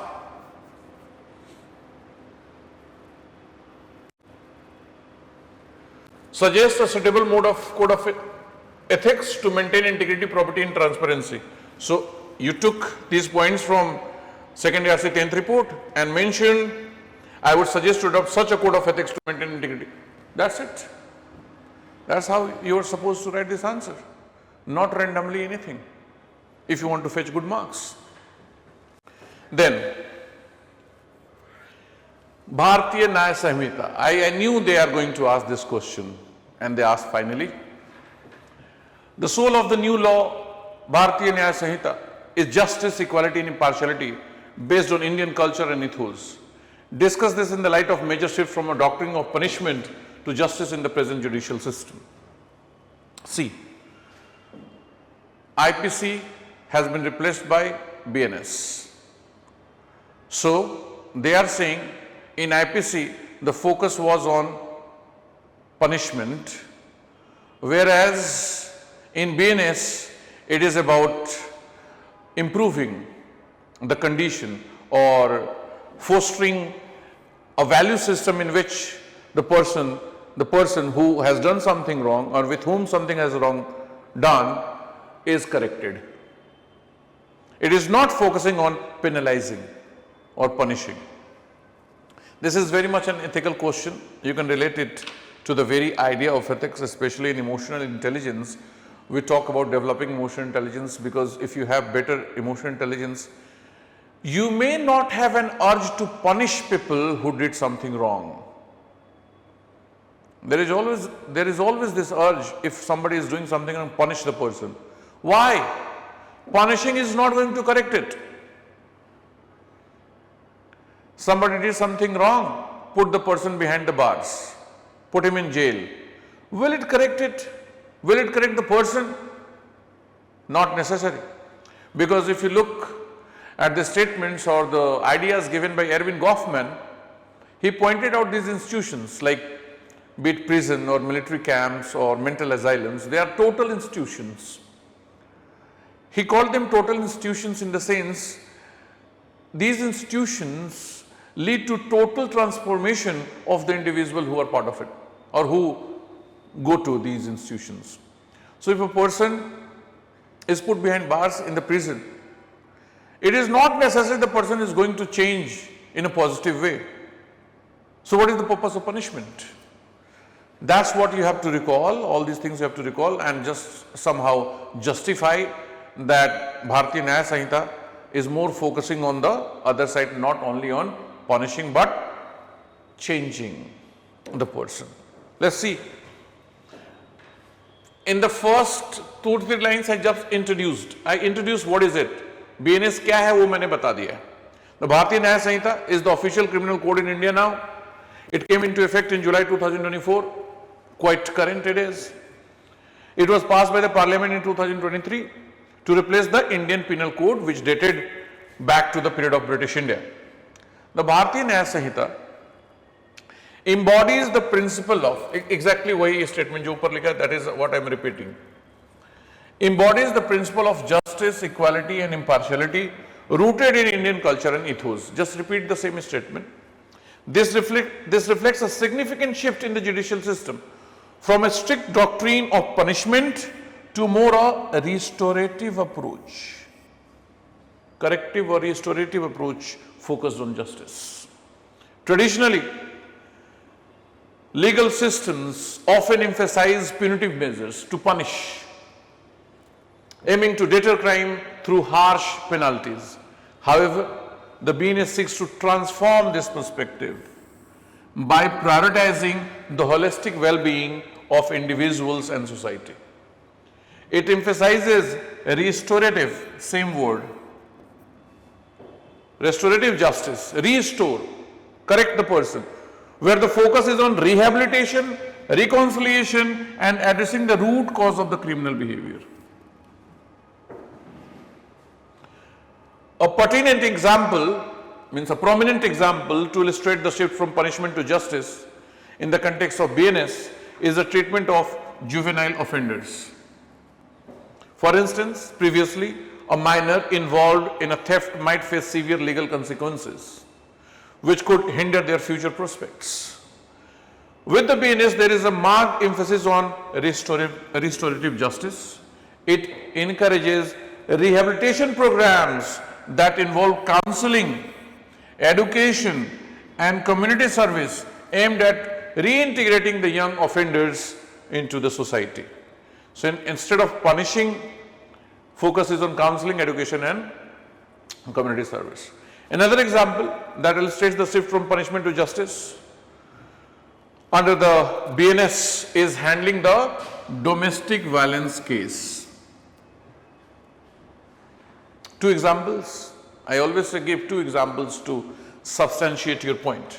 Historically, laws addressing domestic violence often focused on punitive measures with a strong emphasis on punishment for offender. Domestic violence, punish the person. This approach sometimes led to further victimization of survivor. If you are punishing, so a husband did something wrong, husband is punished, the in-laws are going to further victimize the wife. As legal processes could be intimidating and re-traumatizing. But with the BNS, there is a significant shift towards restorative justice. This was the main word, corrective. The new framework emphasizes support for victim, while also, this is important, also encouraging rehabilitation for the perpetrators, the wrongdoers. Instead of solely focusing on punishment, the BNS promotes measures such as counseling and mediation, aiming to address the root cause of violence and fostering healthier family dynamics. These examples reflect the approach of BNS that aligns with the principle of justice, repeating the same thing which I have to prove, justice, equality and impartiality, by ensuring that the victim's need for safety and support are met, at the same time providing offenders with opportunities to change their behavior. This holistic view reflects a commitment to rebuilding relationships and promoting harmony in line with Indian cultural values. That's it. Okay, so the last part, sixth question, part A and B. In Indian culture and value system, an equal opportunity has been provided irrespective of gender identity. The number of women in public service has been steadily increasing over the years. Means participation of women in the workforce has been increasing. Fine. Examine the gender-specific challenges faced by female public servants and suggest suitable measures to increase their efficiency in discharging their duties and maintaining high standards of probity. This question is very simple. As the participation of women in the labor force, especially in administration, is increasing, what measures can you suggest through which the problem that they are facing can be corrected? As simple as that. Let's see. First, point out the challenges. If you have to provide solution to the challenges, you should reflect on the challenges that they are facing. Indian culture and values promote equal opportunity for all genders, resulting in a continuous increase in the representation of women in public service. However, female public servants in India face several challenges that affect their efficiency and career growth. They face numerous problems, such as, number one, work-life balance. Many women, such as those in Indian Administrative Services, IAS, struggle to balance demanding roles with family responsibilities. For instance, female IAS officers often find it difficult to manage household duties alongside their professional obligations. That's one challenge. Then there is gender bias. Women in law enforcement like police officers frequently encounter skepticism regarding their capabilities. लड़की है कर पाएगी, अरे इससे नहीं होगा. For example, female officers have reported needing to prove their skills repeatedly in male-dominated environment. That's another challenge. Harassment and safety concern. See, ये example मैंने बहुत recent का दिया है, but this kind of example is always there. Reports of harassment in government offices can create a hostile atmosphere. Incidents within various state administration have highlighted the need for safer workplace. For instance, in September 2024, the Supreme Court of India took suo motu notice of a video clip showing Karnataka High Court judge, see,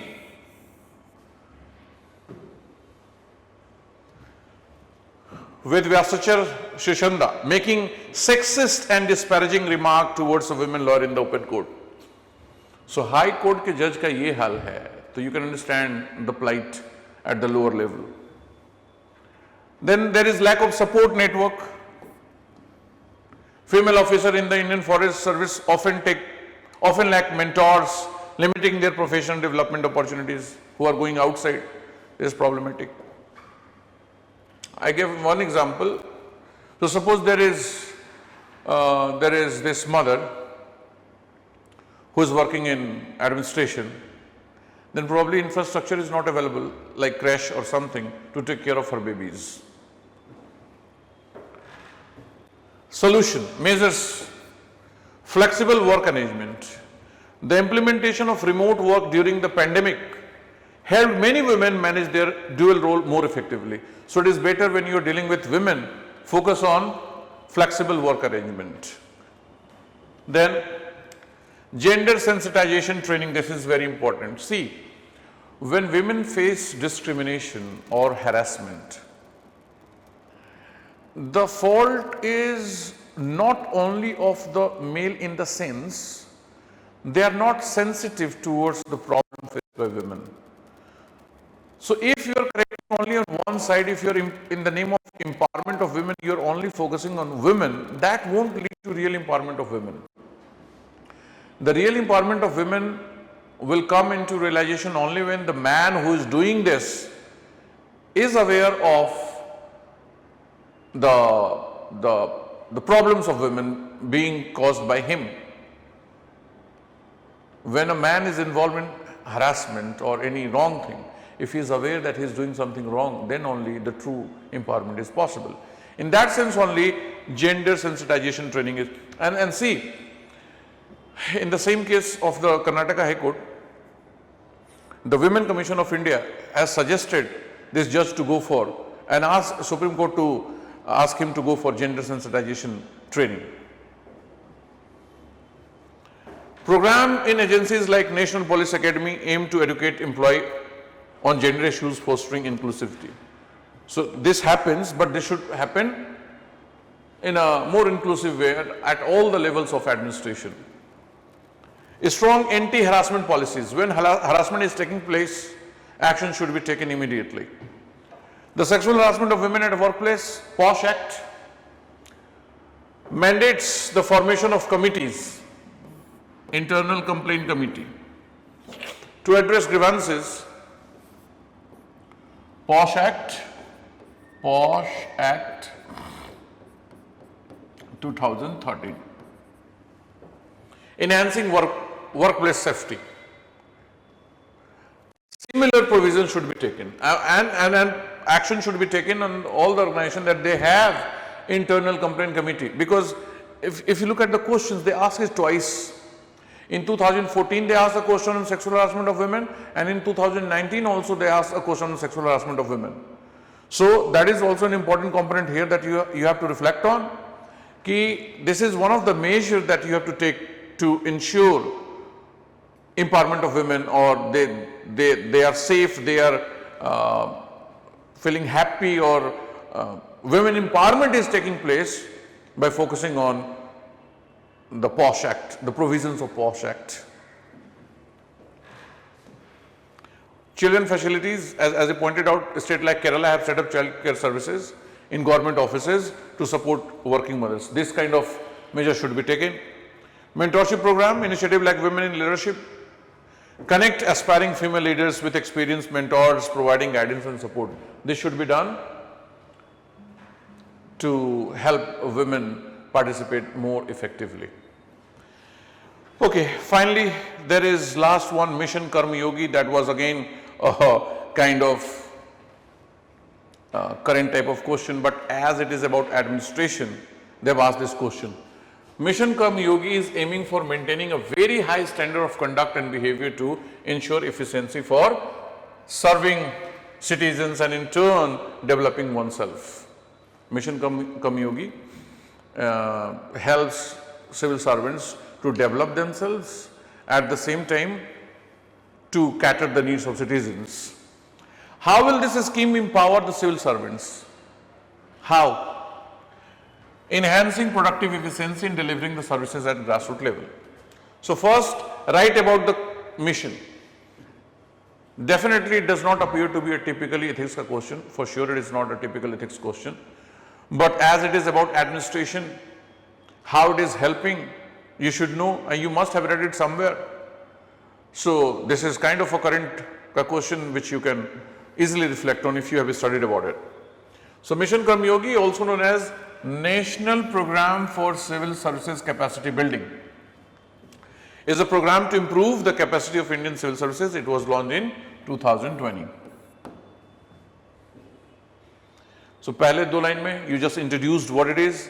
The mission has been launched with the objective of enhancing governance through civil service capacity building.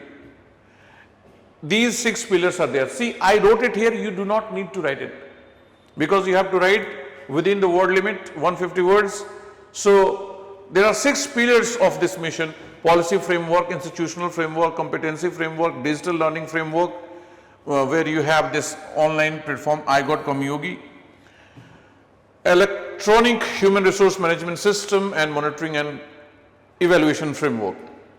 iGot Yogi is like an application. You can download it from Play Store or anywhere, Apple Store. If you are a civil servant, there are 6 modules in it through which you can improve yourself. So Mission Karma Yogi program will be delivered or is delivered by setting up a digital platform called iGot Yogi. When it was explained, when it was introduced in 2020, it was promised that it will give a iGot Yogi platform. It is a solution space.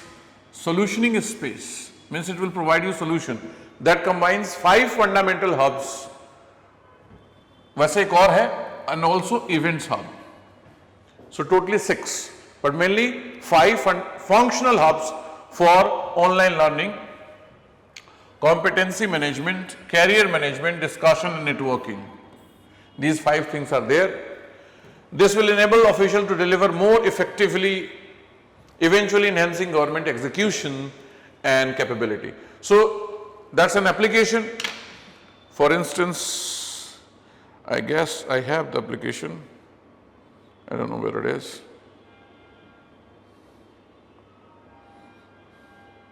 In order to explain, only once I downloaded it. So see, it is like, if you go like this, you'll have these hubs, 1, 2, 3, 4, 5, 6, and you can click one. As a civil servant, you have to enroll in it, and hubs are like learning hub, discussion hub, network hub, competency hub, career hub, events hub. Events hub is about joining online in-person events. The government pointed out that empowered with specific role competencies, a civil servant will be able to ensure efficient service delivery to the highest possible quality. Mission Karma Yogi aims to transform civil services in India by enhancing efficiency of conduct. Efficiency in conduct of civil services. This initiative empowers civil servants in several key ways. That's what the question was. This is all about information. But what was the question? The question was, how will this scheme empower? So you can limit this much, just a minute. this much information is there about Mission Karmyogi. You do not need to write all this. From this, this much and then this one is enough. There is no point writing these things because you have the limitation of 150 words. Ultimately, the focus is how. So, this is how. First, it will help in skill development. The mission focuses on continuous learning through training programs and online courses, equipping civil servants with updated knowledge and skills to perform their duties effectively. Then ethical standards, by promoting high standards of conduct and accountability. Mission Karmyogi fosters integrity among civil servants, building public trust and confidence in governance. Then data-driven decision making, training in data analytics, enable civil servants to make informed decisions based on empirical evidence, leading to better policy implementation and service delivery at the grassroots level. See, these information would have been easier only when you have studied Mission Karmyogi. So, it is kind of a current kind of question.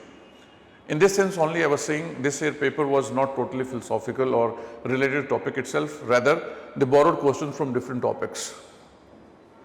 But ultimately it is about enhancing.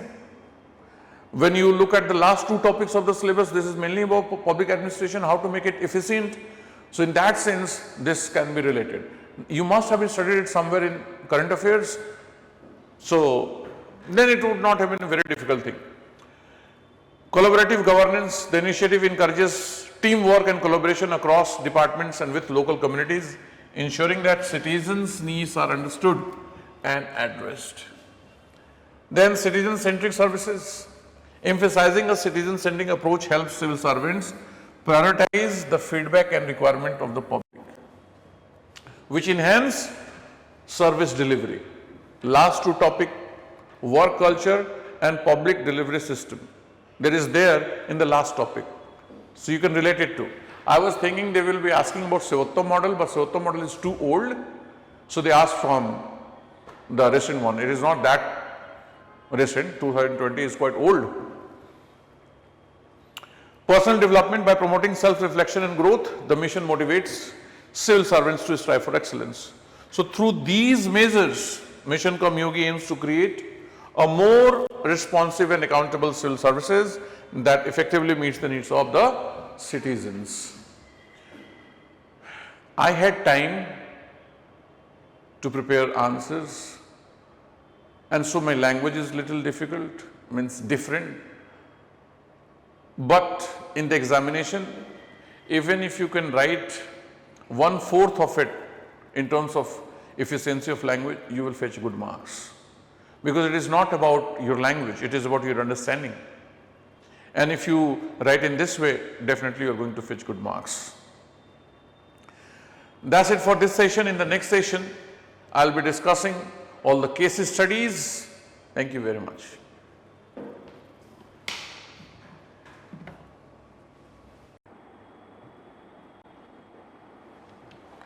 Hello everyone, I hope you all are doing great. कैसे हैं आप लोग? So in the previous session, we did all the theory part, means questions that were there in the theory part. And the second segment is of case studies. So let's see case studies.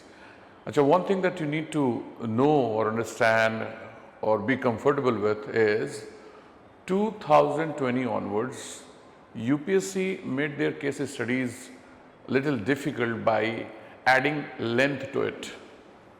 So now they are asking case studies with length, means you will invest your time in reading it. But if you are sure that there is a theme hidden in it, if you pick the theme, then it will be easier for you to do that. And you do not need to be trapped in the words that is there in a given case study. That's one of the mechanisms that they are using to pressurize you, but don't be pressurized. That's the simplest thing that I can suggest to score well in the examination. They are going to test you, they are going to put trying situations to pester you so that you can deliver, they can check whether you can deliver or not. So for that, have a patience of reading case studies. Thankfully this year, They asked simple case studies in the sense they were directly situations in which you have to reflect. As such, there was no theoretical question like case study. They put you in a situation and asking you a solution. Over the years, the kind of case studies they have been asking, you can broadly divide them into two parts, which I suggest. That's my understanding. Either they ask a case study in which a dilemma is involved, or they will ask your view on a given social issue or any other issue. What is your view on it? So either it is going to be dilemma based case study or issue based case study. In both the case studies though, there is a central theme that you have to pick. If you remember, yesterday I pointed out, the very first question in theory was related to artificial intelligence. Similarly, the very first case study also somehow gives importance to artificial intelligence. So your understanding or your ethical understanding about artificial intelligence is going to be tested in the first case study. If you are happy or if you are comfortable with this idea of artificial intelligence, then you can easily do that. See, this year they have asked so many questions in case studies and otherwise as well, in which applied ethics was dominant, which is natural, because understanding of ethics has ultimately to be applied in the administration as per the purpose of this paper. So if you have to apply understanding of meta-ethics and normative ethics in administration, similarly those ideas or those understandings can be applied to other sectors as well, be it environment or medicine or artificial intelligence or business or corporate or media or military. Anywhere you are applying understanding of ethics is applied ethics. So let's begin. The first case study, question number 7. There is a technological company named ABC Incorporated, which is the second largest worldwide, situated in the third world. So it is in third world, in a developing country. You are the chief executive officer, CEO, and the majority shareholder of this company. The fast technological improvements have raised worries among environmental activists. There is a comma here. Regulatory authorities and the general public over sustainability of the scenario. Fast technological improvements. Why? You confront substantial issues about the business environmental footprint. Means in your doing business, what kind of carbon footprint are you creating? In 2023, your organization had a significant increase of 48% in greenhouse gas emissions compared to the levels recorded in 2019. So significant growth, almost 50% almost. The significant rise in energy consumption is mainly due to surging energy requirements of your data centers, fueled by the exponential expansion of artificial intelligence. I is missing here. AI powered services need much more computational resources and electrical energy compared to conventional online activities. When you are using artificial intelligence on that big platform, then definitely it is going to use more electricity and other things.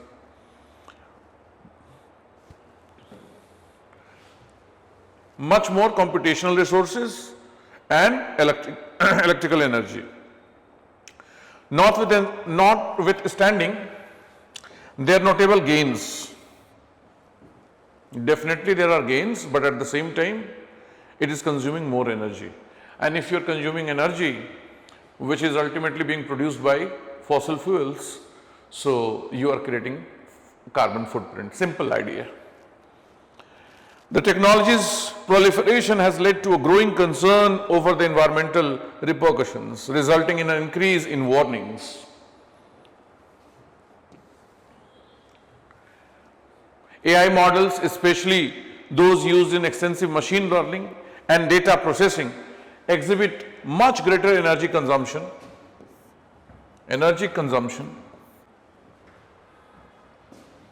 than conventional computer tasks, with an exponential increase.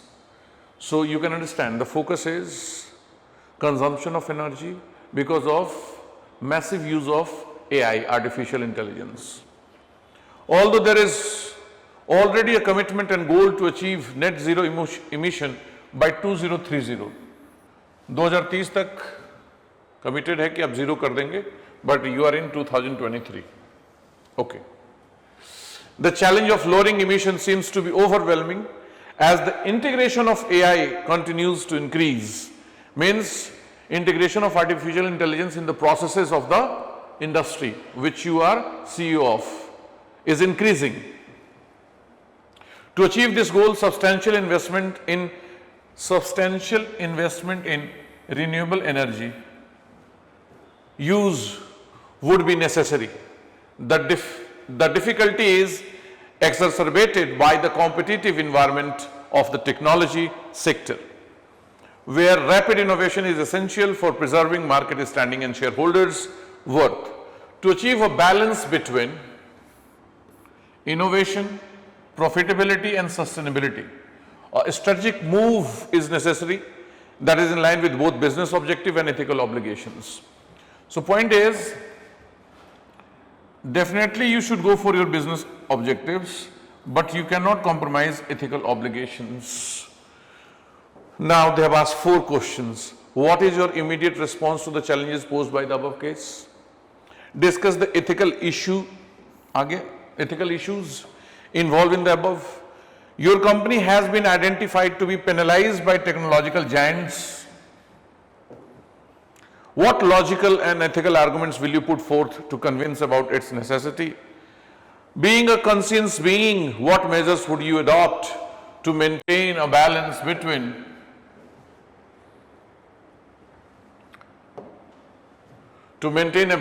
AI innovation and environmental footprint? Case study is simple. Pick each one of the cases and reflect your answer. You know, you cannot ignore artificial intelligence right now in the world that is being dominated by artificial intelligence. You are number 2 in the world and you are living in third world. So definitely competition is there from the technological giants from developed world. They are planning to punish you for the carbon footprint that you are generating. In such a scenario, what will you do? Typically, it is not ethics question, philosophical one, rather applied part. Application of ethics in artificial intelligence. That is actually a very modern kind of question in the sense artificial intelligence is ruling the world.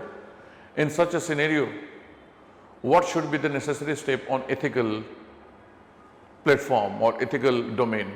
How ethically artificial intelligence should be managed as far as energy consumption is concerned? जैसे एक छोटा सा example ले लो, Google है.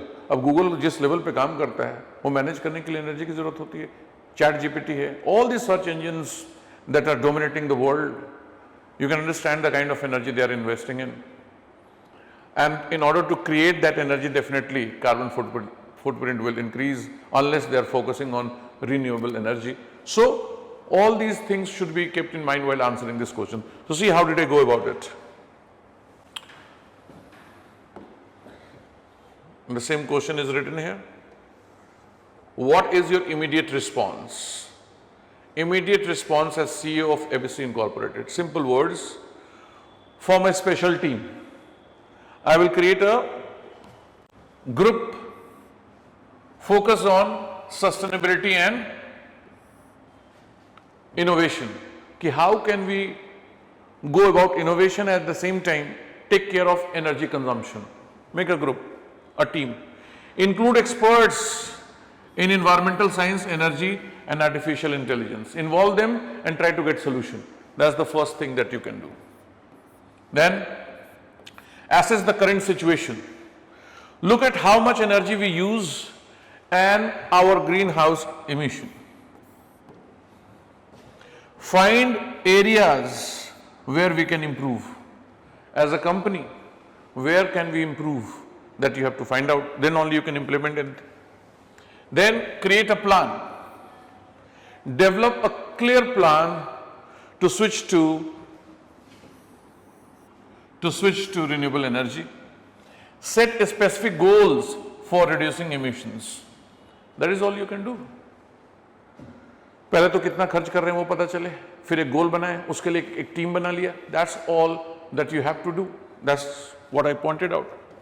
Then you can also involve stakeholders in the situation, all the stakeholders who are there.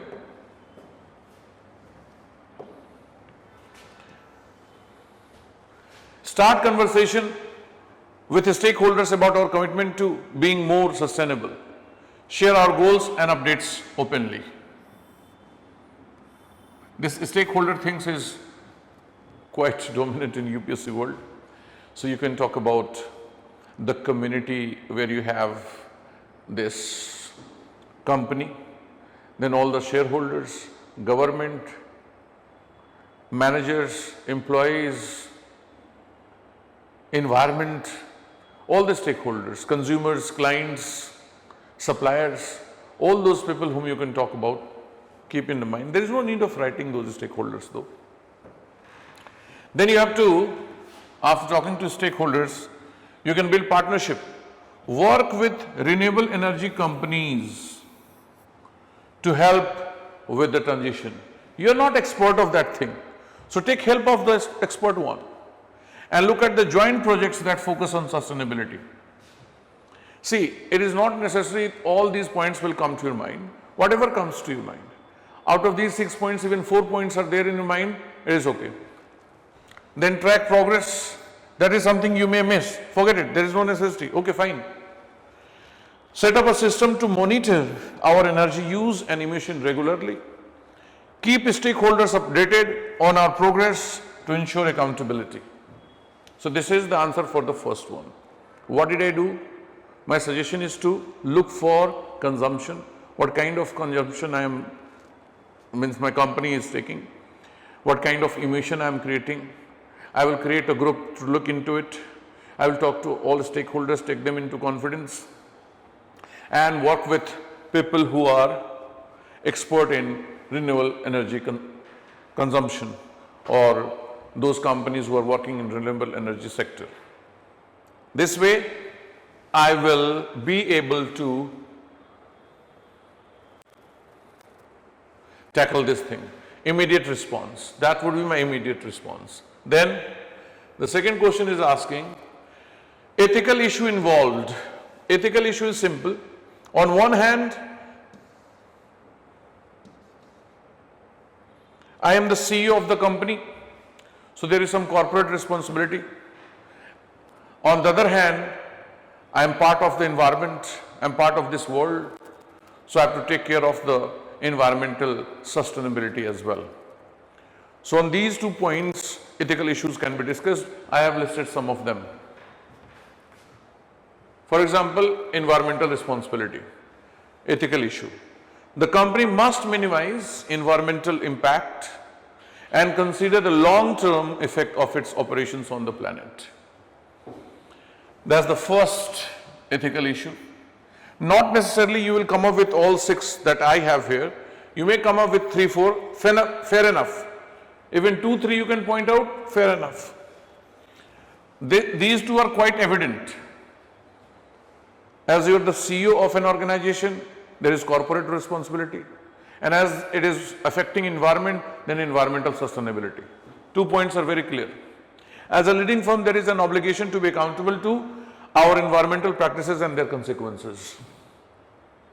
Then transparency with stakeholders. Stakeholders point is important, to usko bhi involve kar liya. It is essential to communicate openly with employees यही सारे हैं ना आपके stakeholders. Employees, customers, shareholders about the sustainability goals and practices. That is also an issue. Then this is something from the first 2 points I made. There will always be a conflict in your profitability and sustainability.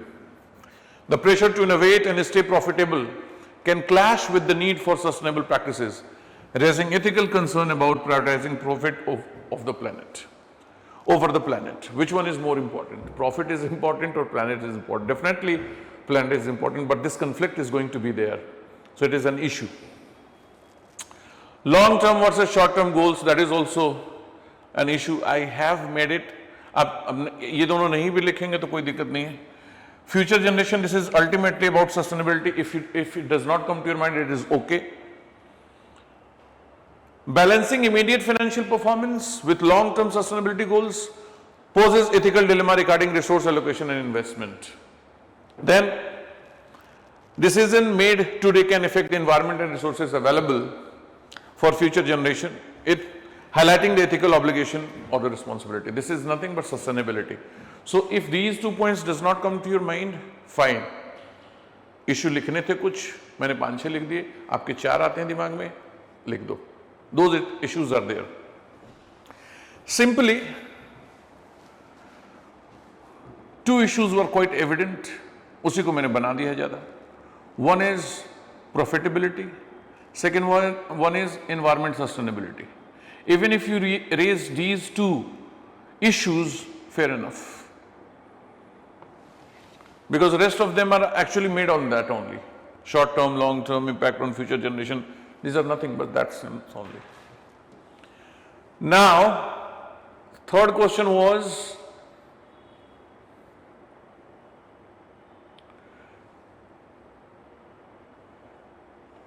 yes, your company has identified to penalize by technological giants. What logical arguments will you put forth to convince about its necessity? कि हम लोग जो कर रहे हैं वो सही है. Means it is necessary for us to do what we are doing. How will you justify the technological giants who are going to penalize you? For that, arguments will come from the case study itself. It is already written that there is already a commitment to achieve zero emission by 2030. So first point will be from here in your argument. See. ABC Incorporated has recognized the environmental challenges and is actively working towards future generation. Oh, sorry. Oh, where is it? Yes. And actively working towards achieving net zero emission by 2030. बोला ना, वहीं से एक point बना लेंगे. It shows that company is committed to its responsibilities. So don't penalize us. There is no need of penalizing because we understand our responsibility and we are working on it. By 2030, we will achieve the target of zero emission. So don't penalize us. That's the first argument. Then,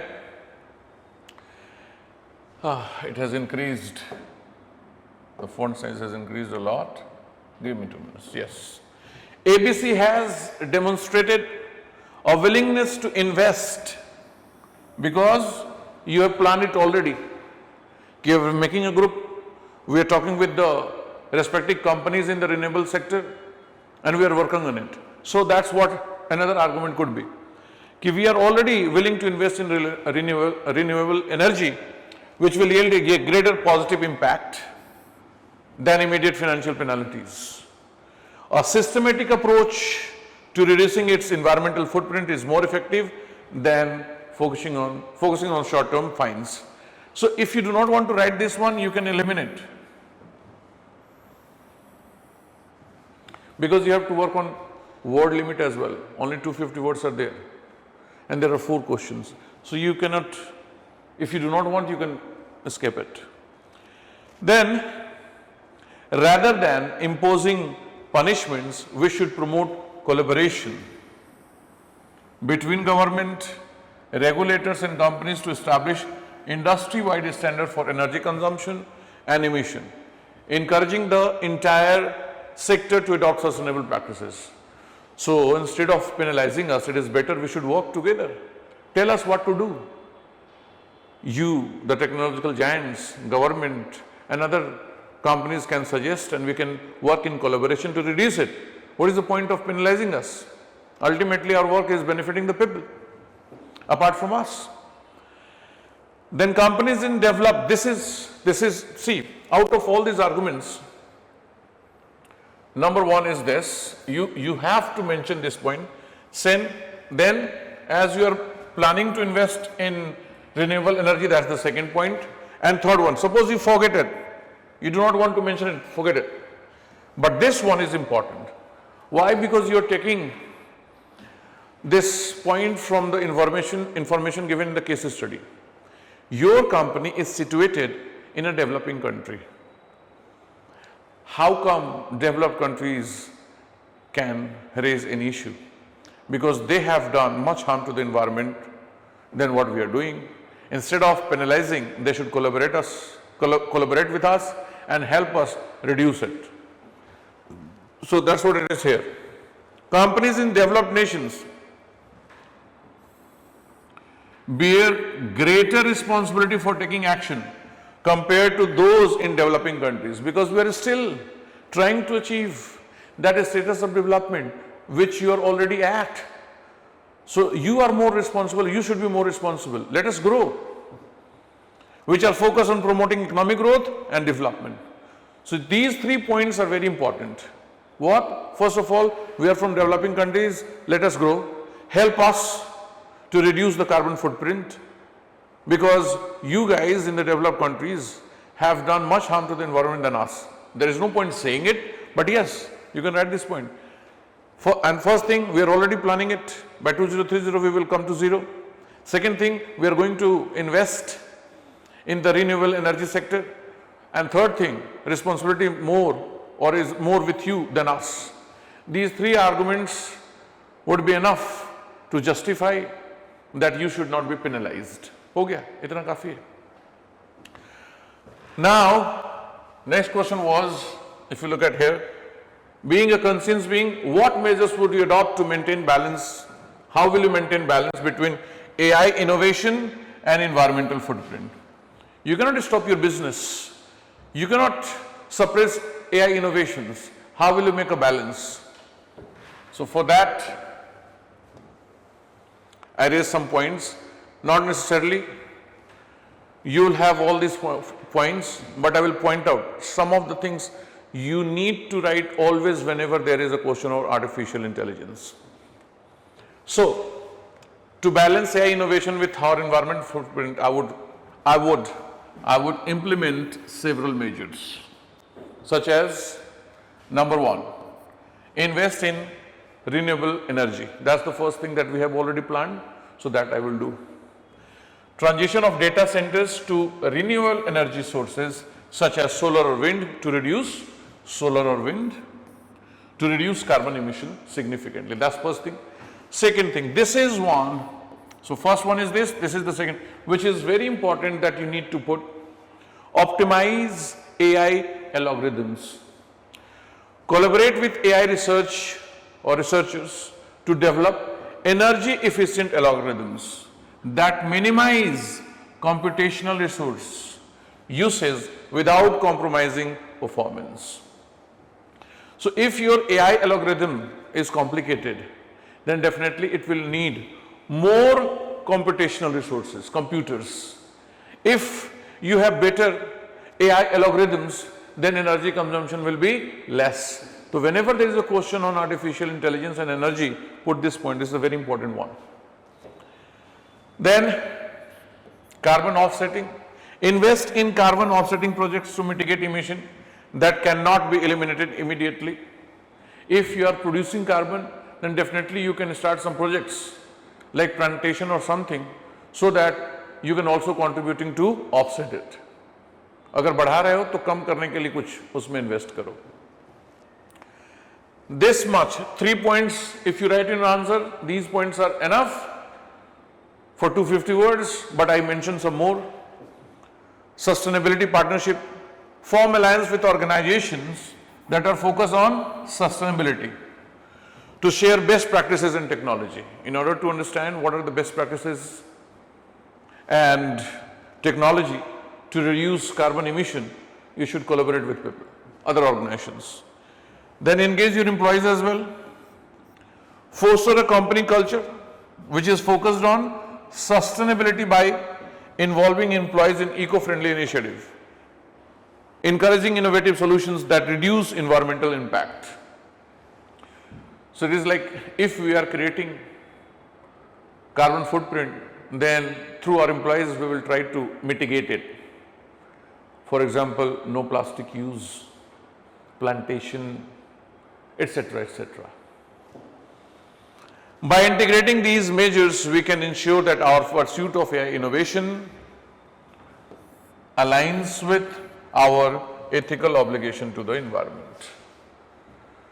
These are the things which are more related to current affairs than ethics per se, but this is how they are going to ask questions in future as well. This I pointed out way back in 2020 itself. I was pointing out this factor. They started asking question 2014 onwards. No, in 2013 they introduced it. So 14 onwards questions were there. 2013 onwards questions are there. So by 2013, 14, 15, 16, 17, 18, 19, 20, almost 8 years they have asked those questions, where if you'll ask me, all the questions were exhausted that could be asked from philosophy per se. So I was saying that they are going to ask more questions from applied ones, and that is quite visible. Application of ethics in different sectors, that you have to work in future as well. Next year if you are going to appear for the examination, definitely you have to use the understanding of ethics in different sectors. How will you do that? आगे भी देखेंगे, आगे भी कुछ question पूछे. Those are all part of applied ethics itself. Let's go to the next question.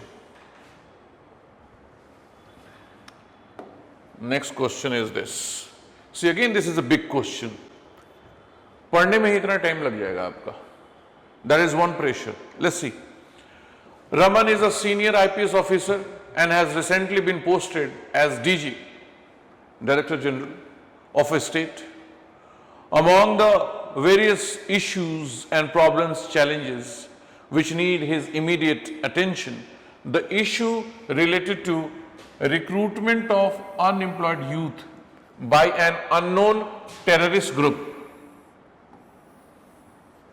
was a matter of grave concern. इसको आप relate कर सकते हैं कश्मीर के issue से, but not only Kashmir, anywhere. Suppose Naxalite belt वाला है, वहाँ पे relate कर सकते हैं. Anyways, but limited to our northeast area where internal security problem, insurgencies and secessionist movement are quite dominant. कहीं से भी आप relate कर लो. अभी फिलहाल के लिए कश्मीर से relate कर लेते हैं. It was noted that unemployment was relatively high in the state. The problem of unemployment amongst graduates and those with higher education, was much more grave. Thus, they were vulnerable and soft targets. In the review meeting taken by him, the DG, with senior officers of DIG rank, Deputy Inspector General range, and above, it came to light that a new terrorist group has emerged at the global level. It has launched a massive drive to recruit young unemployed people. A special focus was to pick young people from particular community. That's why I said limited to Kashmir. Particular community. The said organization seemed to have the clear objective of utilizing or using them for carrying out militant activities. It was also gathered that the said new group is desperately trying to separate its tentacles in his state. मतलब global group है, उस state में भी अपने आप को establish करने की कोशिश कर रहा है. It is a global terrorist organization and is trying to put its foot in the state itself, where the man has been posted as DG. Man or not, I did not see that. Raman, so man, yeah.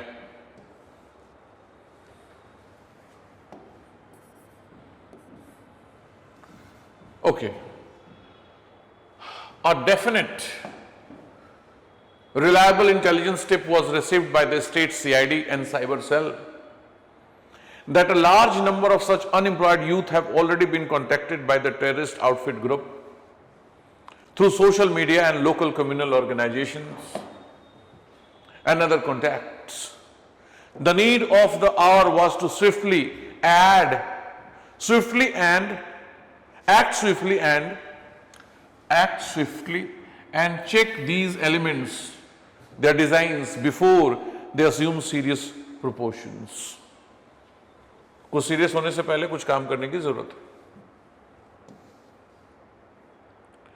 Discrete means random. Random inquiries made by the police through the cyber cell revealed that good numbers of unemployed youth are very active on Facebook. Good number of unemployed youth. So focus is on unemployment. So somehow, till now, whatever we have studied, it is clear that in that state, the problem is mainly because of unemployment of the educated youth.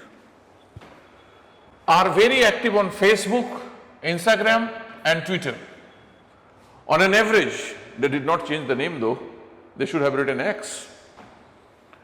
On an average, many of them were spending 6 to 8 hours each day using electronic devices, internet, etc.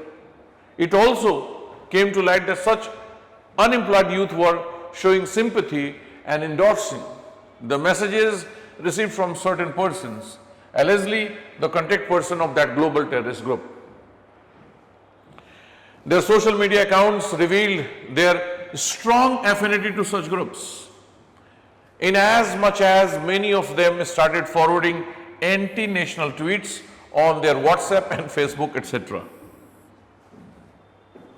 It seemed that they succumbed to their ploy of the terrorist group and started propagating sessions in ideology, secessionist ideology.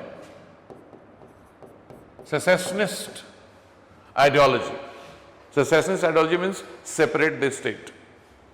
Their posts were hypercritical of the government's initiative, policies, and subscribing to extreme beliefs and promoting extremism. You can relate again this point to internal security topic that is there in the third GS paper. Ki how in certain areas there only you have to study about left-wing extremism and other extremism which are terrorism, etc., that you have to study there. So this case was about internal security. What will you do in such a situation? So that's how they have asked, 3 questions they have asked here. What are the options available to Raman to tackle the above situation? What measures would you suggest for strengthening the existing setup to ensure that such groups do not succeed in penetrating and vitiating the atmosphere in the state? And in the above scenario, what action plan would you advise for enhancing the intelligence gathering mechanism of the police force? So as you see, it is not typically an ethical thing, but in the name of internal security,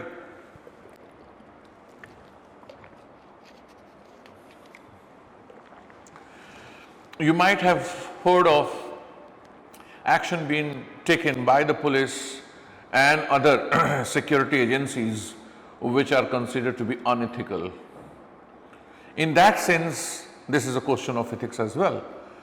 You cannot eliminate ethical practices even when it is about security threats. You have to involve them. You cannot say in military or in security, internal security, ethics has no role to be played. Ethics has a role. That's what we need to reflect. So let's see, let's answer one by one. What are the options available? So this is the case study. See how big it is. If you start reading, it will consume. See, why it is difficult? Look at the time that you have. Suppose you divide the entire 3 hours in 2 parts, then 1.5 hours for all the theories question and another 1.5 hours for all the case studies. There are 6 case studies that is required to be done in 90 minutes. That means for one case study you have 15 minutes. So in 15 minutes you have to study and prepare a structure for your answer and then write it. It's not easy. That's why UPSC examination is difficult. They are not going to ask you a very difficult question which you cannot answer. But the kind of time pressure and the topic they are suddenly going to pick is something that baffles students. अब उसके बाद क्या होता है, answer करना मुश्किल हो जाता है, क्या लिखे इसमें, क्या लिखे, चल आराम से सोच के लिखने, इसमें कुछ नहीं, very simple thing. You have already studied in internal security, just attach some ethical component to it. See, what are the options available? I wrote little bit about it. The case study highlights the persistent problem of youth radicalization by terrorist organizations, leveraging social media platform. Using social media platform the way they are radicalizing youth, this case study is on that. These groups exploit the vulnerabilities of young people to broaden their influence and recruitment efforts. Means these terrorist groups know that these unemployed youth or these kind of youth are vulnerable to their propaganda, and so they use these techniques. So what are the options available to Raman? The first thing that he can go for awareness campaign. See, it can be dealt in so many ways. For instance, you can simply say to take action against the operations of said group or not. Definitely you have to take action. So in order to take action, what will you do? Those are the things that you have to write in options. First thing you will do is awareness campaign. Launch community outreach program to educate youth about the dangers of extreme ideologies. Educate youth and recruitment tactics. Tell them what is going on with them. What is the wrong of extremism? It is very necessary. Awareness is very necessary. For that you can quote even Socrates. In the previous class also I mentioned this. People do wrong things not necessarily because they want to, but probably because they are not aware of it. So make them aware what you are doing is wrong. That's the first thing. Then collaboration with local organizations. That's a very important thing that you have to do. Whenever you are involved in such kind of activities, try to win the confidence of the local organization. If they are with you, they can give more productive results because they are connected to those people. You may not be. Partner with local NGOs. Local NGOs, very important point. Community leaders and educational institutions to create a support system for unemployed youth and counteract extremist activities, narratives or activities. Main point is collaboration with local organization, NGOs, community leaders and education. Whenever such a scenario is there, don't forget to involve community leaders and people who are there in education field. And then NGOs, don't forget, they are very important things. If you mention these 3 terms, you will fetch marks, because without involving them, it is very difficult to reach to them. And apart from that, work on your strength as well. What is that? Enhance cyber surveillance. Increase monitoring of social media platforms for identifying and tracking recruitment efforts and propaganda by the terrorist groups. पता रहेगा तब तो कुछ करोगे ना. So surveillance अपने बढ़ाओ. Then engagement with technological platforms, work with social media companies, talk to them. They have to work with you because ultimately if they are making money, then they have some corporate social responsibility as well. So definitely they will work with you. Work with social media companies to flag and remove extremist content while promoting positive messages.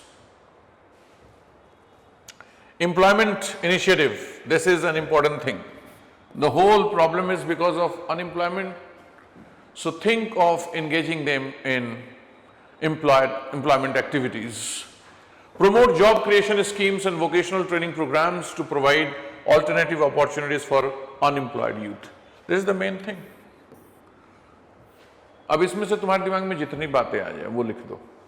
At least I guess out of these, awareness campaigns and collaboration, this is very important. Then enhanced cyber surveillance is important, and then finally this employment initiative. If you forget about engagement with technology platform, it is okay, but all these points are very important. Next time around, if they ask any case study like this, please involve these points. Then measures to strengthen the existing setup. Second question was this: what measures would you suggest for strengthening the existing setup, whatever setup is there, to ensure that such groups do not succeed in penetrating and vitiating the atmosphere in the state? Whatever setup you have, what will you do with that, so that those groups do not enter and penetrate, means they should not enter the state and vitiate the atmosphere there. वहाँ का वातावरण खराब ना करें, environment खराब ना करें. What will you do for that? So for that, first thing is community policing. Implement community policing strategies to build trust between law enforcement and local communities. This is one of the major problems. Local communities do not trust law enforcement agencies. So your policing means the way you're going to use your police, not policy as such. Policing is how you're going to use your police services to create a connection between the local community, making it easier to gather intelligence and address grievances. Unless they trust you, you are not going to have information about the activities of the said terrorist group. Then you can strengthen the local intelligence unit, whatever is existing उसी को तो strengthen करना है, so उसको और strengthen कीजिए. Enhance the capabilities of local intelligence units to monitor and respond to emerging threats more effectively. Enhance the capabilities of local intelligence. Then capacity building for law enforcement. Provide training for police and security personnel on counter-terrorism tactics, including recognizing recruitment method and extremist propaganda. How they are recruiting people, what is their agenda, what kind of things they are propagating, all those things you should know. Then promoting digital literacy. Educate youth about online safety and the risk associated with engaging with extremist content on social media. That is what they are supposed to do. If they know about it, definitely they won't be a victim of such propaganda. Suppose you may forget this one, ये दिमाग में नहीं चलेगा. Establish program for counseling, though it is important one, counseling and rehabilitate individuals who have been exposed to extremist ideology. It is an important point. What I was saying is probably you may not write exactly this word, but you can write rehabilitation of the individuals, counseling and rehabilitation of the affected individuals. That is also important. Then they ask one more question to it. In the above scenario, what action would you advise for enhancing the intelligence gathering mechanism for the police force? So it is a little technical question. So if you have studied about internal security, issues related to policing, how to improve their efforts is what you are supposed to write here. So action for enhancing intelligence gathering. integrated intelligence network. Create a centralized database that integrates information from various departments, including cyber cell, local police, and community organization. From wherever you are getting information, it should be there in a centralized database. That's the first thing that you can go about. Then, use of technology. Deploy advanced data analysts and AI tools. See, AI has been dominant in this paper. To analyze social media trends and flag suspicious activities or group. If there are people who are working on these things, definitely it can be checked. And that is what you have to do for enhancing intelligence gathering. Training and capacity building, that's something that you always have to write whenever they are asking about enhancing performance.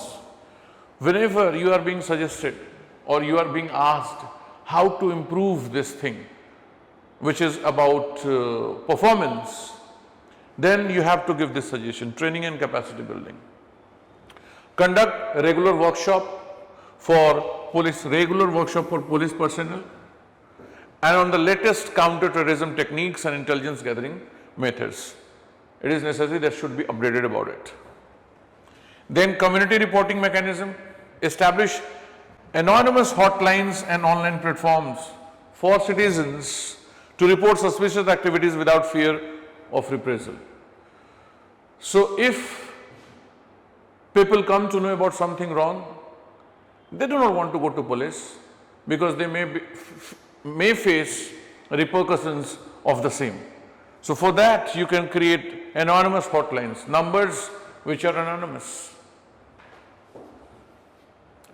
Then regular intelligence sharing, facilitate regular meetings between state, national and local law enforcement agencies to share insights and strategies on emerging threats. So collaboration on the local, national, state level authorities will also help enhancing the intelligence gathering. This is it. 1, 2, 3, 4, 5 है. आप इसमें से 4 भी लिखते हैं, that is enough. By implementing these strategies, Raman can effectively combat the recruitment efforts of extremist group and strengthen the security framework within the state. That's the conclusion. So you see, in this case study also, the focus as such was not too much on ethics. Rather, how will you apply ethical understanding in the state or in a state where this kind of problem is prevalent? Police atrocities have been reported from different states, be it Jammu and Kashmir or Nagaland, Manipur, or the red corridors. You'll find these news coming up. How to go about it, what to do so that atrocities should not be inflicted on the common people who are actually the soft target of the terrorist organizations. लोग थोड़ी ना ऐसे आसानी से मतलब अपने आप recruit हो जाते हैं. There are groups, organizations behind them. उनको कैसे आप टैकल करोगे? Instead of tackling or instead of targeting these people is what you were supposed to answer in this question. So internal security में how you will have that ethical component is what this question required or this case study required. ठीक है? Let's move to the next case study. See how big is this? This is also quite big, a case study. Thankfully last two are little bit simple and they have added so many questions as well. In the first case study there were 4 questions, in the second case study there were 3 questions, and here also there are 4 questions. So look at the questions first. Look at the question. This is again about Naxalites. Previous one was about terrorist group. This is about Naxalites. See, and this is an interesting one. With multi-pronged strategy of the central and state government, especially in the last few years, the Naxalite problem has been resolved to a large extent. Sure, the kind of problem which was dominant till 1980s, 70s, 90s is quite resolved now to a large extent in the affected states of the country. However, there are a few pockets in certain states, where Naxalite problem still persists, mainly due to involvement of foreign countries. Again, this is a question from internal security. Previous one was also from that. Usse pehle wala artificial intelligence. So see, applied part of ethics is being used here, not general situations. When you look at the case study of 2013, 14, 15, 16, they were putting you in a situation, though they have asked 2 questions like that also, but these are putting you in a scenario which is related to some broad topic such as artificial intelligence or internal security, etc. So this is also related to internal security. Rohit is posted as Superintendent of Police, Special Operations for the last 1 year in one of the districts which is still affected by Naxalite problem. वहाँ पे उसकी posting हुई है. The district administration has taken a lot of development works in recent past in the Naxalite affected areas. District administration has taken a lot of development works in the recent past in the Naxalite affected areas to win the hearts and minds of the people. Please remember this point, that the district administration has done a lot. Over a period of time, Rohit has established an excellent intelligence network to get the real-time information regarding the movements of Naxalite cadre. To instill confidence in the public and have moral ascendancy over the Naxalites, a number of cordons and search operations being conducted by the police. Rohit, who himself was leading one of the contingents, got a message through his intelligence sources that about 10 hardcore Naxalites were hiding in a particular village with sophisticated weapons. Without wasting any time, Rohit reached the target village with his team and laid out a foolproof cordon and started carrying out a systematic search. During the search, his team managed to overpower all the Naxalites along with their automatic weapons. However, in the meantime, more than 500 tribal women surrounded the village. Women, and started marching towards the target house. जिस घर में छुपे हुए थे, जिसको आपने capture कर लिया है, वहां पे they are coming. They were shouting and demanding the immediate release of insurgents, since they are their protectors and saviors. The situation on the ground was becoming very critical as the tribal women were extremely agitated and aggressive. Rohit tried to contact his superior officer, IG Inspector General of Special Operations of the state, on the radio set and on mobile phone, but failed to do so due to poor connectivity. Rohit was in great dilemma. So this is kind of dilemma based case study. Since out of the Naxalites apprehended, 2 were not only hardcore top insurgents with prize money of 10 lakhs on their heads, but were also involved in a recent ambush on the security forces. So they were involved in ambush on the security forces, apart from being hardcore Naxalites. However, if he did not release the Naxalite, the situation could get out of control, since the tribal women were aggressively charging towards them. In that case, to control the situation, Rohit might have to resort to firing, which may lead to valuable losses or valuable loss of lives of civilians and would further complicate the situation. So in such a situation, they have asked 4 questions. What are the options available with Rohit to cope up with the situation? क्या करे? Terrorist को छोड़ दे, नहीं छोड़े, गोली चलाए, नहीं चलाए?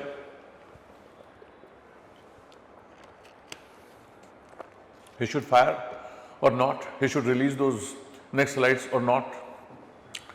Then what are ethical dilemma being faced by Rohit? These are the two main ethical dilemma. Out of this dilemma, what he can do are the options. Which of the option do you think would be more appropriate for Rohit to adopt and why? And in the present situation, what are the extra precautionary measures to be taken by the police in dealing with women protesters? See, that's why I highlighted women. As they are women protesters, what should be the extra precautionary measures?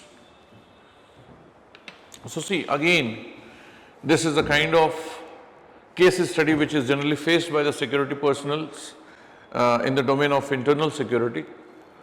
What should they do? In all such cases, remember to use persuasion techniques. In the previous case study also, there was a point of taking the confidence and working with NGOs or the community leaders or the personality from the people from the education sector in order to persuade them. Here also, you have to persuade women. That is going to be the main thing. Releasing those hardcore Naxalites is not an option at all. But you can think कि अभी छोड़ देते हैं बाद में पकड़ लेंगे, ऐसा होता नहीं है. So this topic or this case study, if you want to relate it to a given topic, can be related to attitude. These women have somehow very positive attitude towards these Naxalites. How to change it? How will you persuade them? That's what the main theme, if you want to relate it to the syllabus of ethics. Definitely their attitude can be changed. They can be persuaded. What will you do? So let's begin with the first question.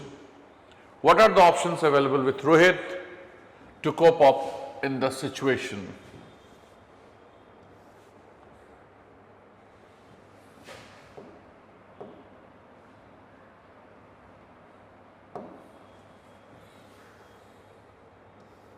See, it will take so many minutes to finish. So I started with writing about it. This case study looks into the problem of Naxalism, which is a major internal security, major internal security problem. It involves violence and law enforcement issues. The Naxals also brainwash local people to gain supporters, making it harder for the security forces to manage the situation. Rohit's situation presents a complex challenge with serious ethical implications. Simple thing, this is how I've introduced. Let's look at the thing. Options available. Simple, release the Naxalite. यही तो कर सकते हैं. If there are more than 500 women charging on you, demanding for the release, the first option could be like this. Release the Naxalites. Temporarily release the apprehended Naxalites to de-escalate the situation with the women. The second, negotiate with the protesters.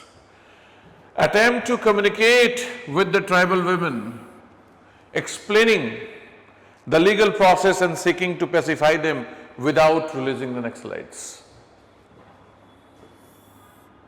Pacify them. Then reinforce security. Call for additional forces to create a stronger presence and manage the crowd while holding the Naxalites. That is also a thing. Withdrawal. Retreat with the captured Naxalites to avoid confrontation, planning to capture them later with the situation stabilities. Use non-lethal crowd control, that could also be there. आंसू gas छोड़ दो, बाकी चीजें छोड़ दो. So employ non-lethal methods like tear gas or water cannons to disperse the crowd without causing fatalities. Water cannons are there or not, that is the problematic thing. That probably you have tear gas. It is possible. What will you? So you can use non-lethal things as well. See, as I pointed out, in a dilemma, there are only two options: to do, not to do. When you look at these options, they are nothing but variations of these two only, to do, not to do. For instance, release the Naxalites, to do. Negotiate with the protesters, not to do. Reinforce security, not to do. Withdrawal, to do.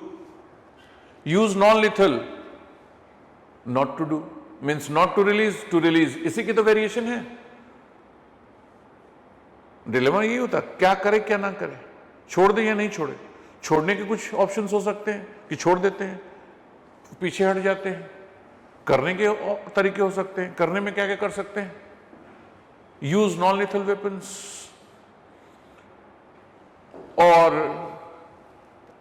और reinforce security, wait for the security forces to come. So they are all options on that two line only, to do, not to do. Next question is, what are the ethical dilemma? So there are certain dilemma which I pointed out. First thing is civilian safety versus law enforcement. That's a common thing. 500 women, they are not Naxalites, they are civilians. So their safety is more important, or enforcement of law is more important. That's the first dilemma that I encounter. Balancing the need to enforce the law by holding the Naxalites and protecting civilians' lives. That's the first dilemma. Second one is loyalty versus justice. The loyalty of tribal women to the Naxalites may stem from socio-economic issues, complicated the notion of justice. So that is also a dilemma. Why they are loyal? Because somehow they are not getting the benefit of development that is taking place in the country, or they are deprived and they are helping, the Naxalites are helping them.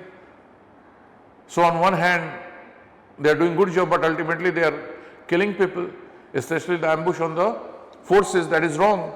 So that is also a dilemma. मान लो ये point आपके दिमाग में नहीं आता, चलेगा.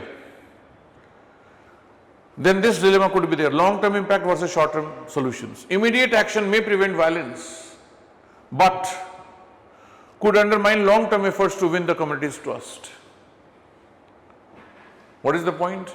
If you do something wrong by inflicting violence or not listening to them, without persuading them, if you do something, you may take those hardcore militants or Naxalites into capture, but in future you hardly will be able to win their trust, the common people. And then one thing is simple: personal and professional integrity. The decision he makes could reflect on his reputation and his commitment to duty versus compassion. All these dilemmas are there in his mind. दो भी आ गए आपके दिमाग में तो काफी, एक भी आता तो चलेगा. This one is very important, that's why it is at number 1. Then, what should be the most appropriate option? That's the question. Third, which of the options do you think would be more appropriate to Rohit to adopt, and why? Negotiate with the protesters. That's the most appropriate one. Persuade them. Would likely to be most appropriate approach by attempting to communicate. Rohit could de-escalate tensions without resorting to violence. If you persuading them, if you are negotiating with the protesters, it can de-escalate the tension. Persuade, आगे word, the protesters about the law and the charges against the Naxalites. Then buy some time. When you are negotiating, you will buy some time. Sorry. To connect with superiors. Yeah. So what I was suggesting is, negotiate with protesters is the option that he should go for. It is the most appropriate one. And the last point is, while you are negotiating, you will get some time so that reinforcement reaches to you, in which women officers can also come and join you, so that it will be easier for you to do what you want to do. Then what should be the extra precautionary measures for the police? In all such situations, if you are writing an answer, or you are working as a superintendent of police in such an area, first thing that you have to have in your mind is this one: non-aggressive posture. Police should maintain a non-threatening stance, showing that they are not there to escalate violence. There are beautiful examples throughout the world. One particular example was from the Middle East, from Iraq, where this commander was there and they reached to a particular village, and there were a group of people who were reaching to them. The first thing that he ordered is, kneel down and put your gun down.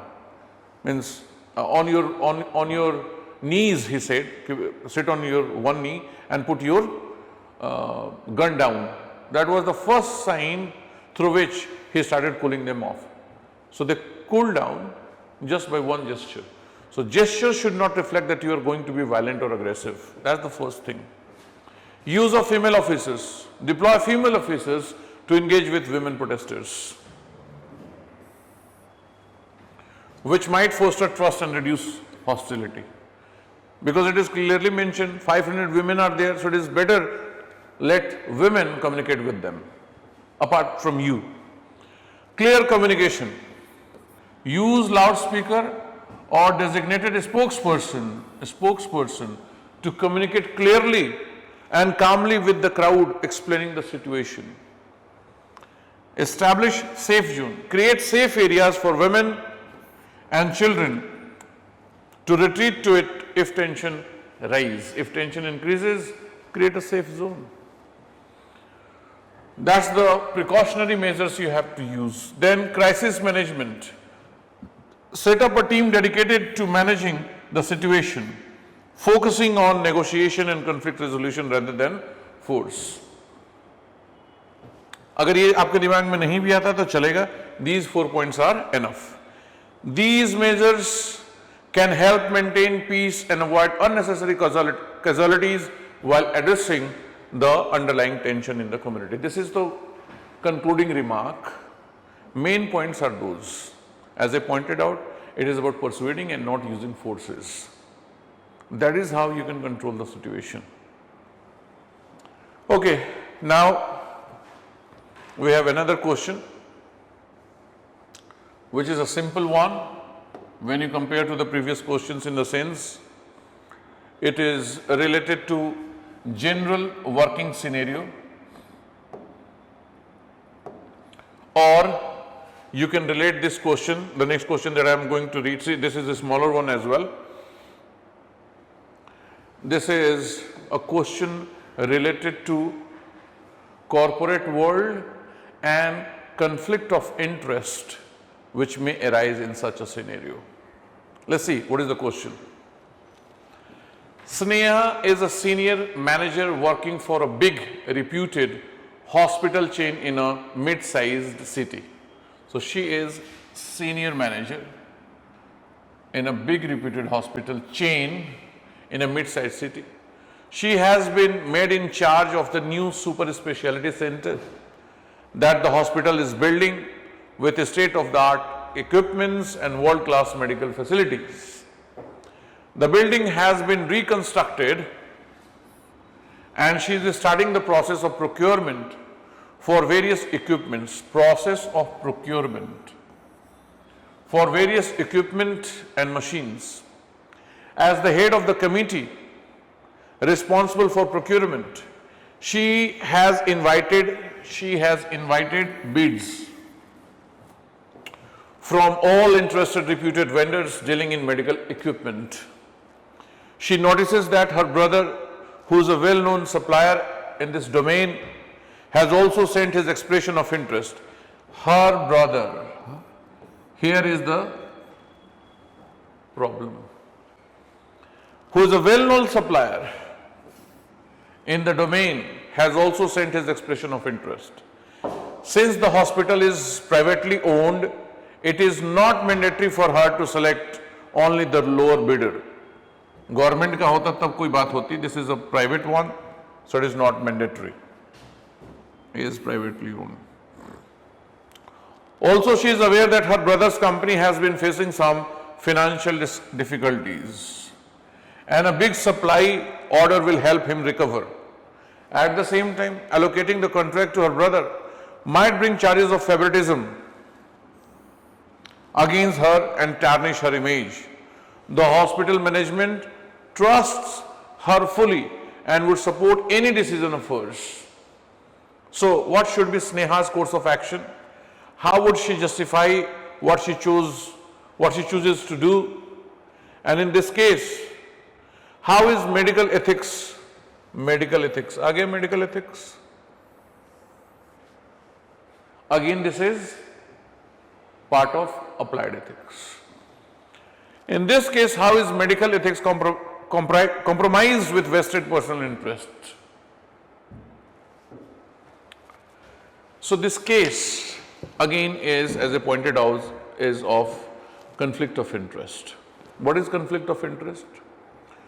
When you are performing your professional obligations or public responsibility, if you give importance to your personal interest, or if there is a conflict between your personal interest and professional interest, it is known as conflict of interest.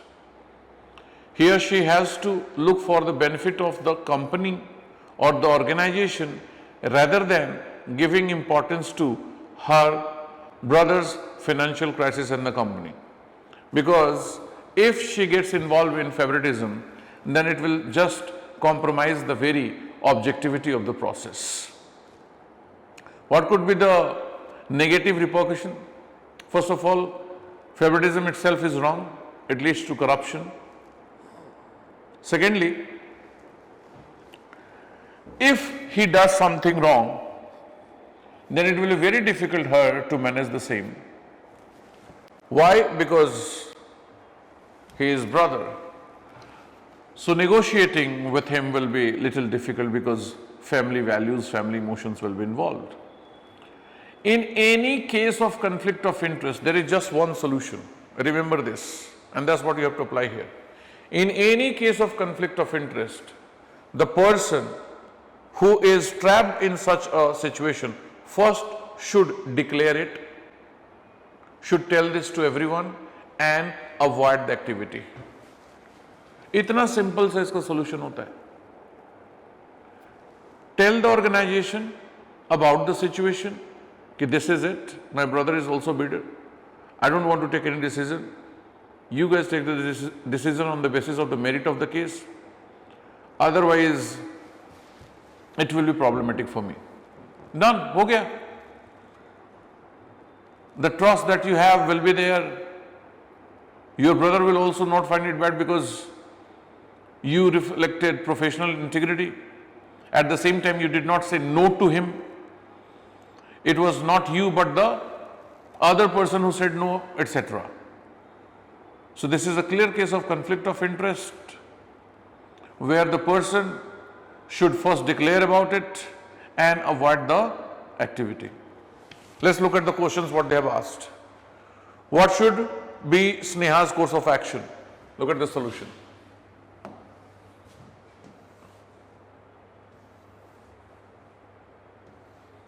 Sneha's course of action. Sneha should distance, or you can use also the word recuse. Distance or recuse herself from the procurement process involving her brother's company. This means she should not participate in discussion or decision regarding his bid. Sneha should also inform the hospital management about her brother's bid and the potential conflict of interest, ensuring a transparent process. This is what I was just suggesting. This way, she can ensure that the selection process remains fair and transparent by allowing other committee members to evaluate the bids independently. This is it. That's what I said. Then the second question is justification of her choice. How she would justify. I wrote 6 points. You can write 2-3 points as well. The most important one is this one,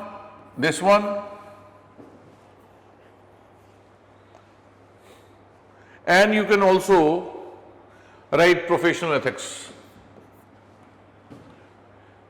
Emphasizing the importance of maintaining integrity in the procurement process to build trust. And so, her action is right. Highlighting the necessity of avoiding any appearance of favoritism or conflict of interest which could undermine hospital's reputation. And so, my choice is justified, or her choice is justified. Professional ethics. Stress that upholding her professional ethics is paramount, reinforcing her commitment to fairness. And so, she should not take into the consideration of her brother's bid or what she is doing. What she did, telling this to hospital management and separating, recusing herself from the process. So her action is justified. Impartial decision making suggests that involving an impartial committee can ensure decisions are made objectively. No personal values and preferences are involved, based on quality and value rather than personal connections. And so her choice is right. Also, quality assurance. Argue that fair procurement process leads to better outcomes in terms of product and service quality. If process is compromised, then the very quality may be compromised as well. Better outcomes means better quality.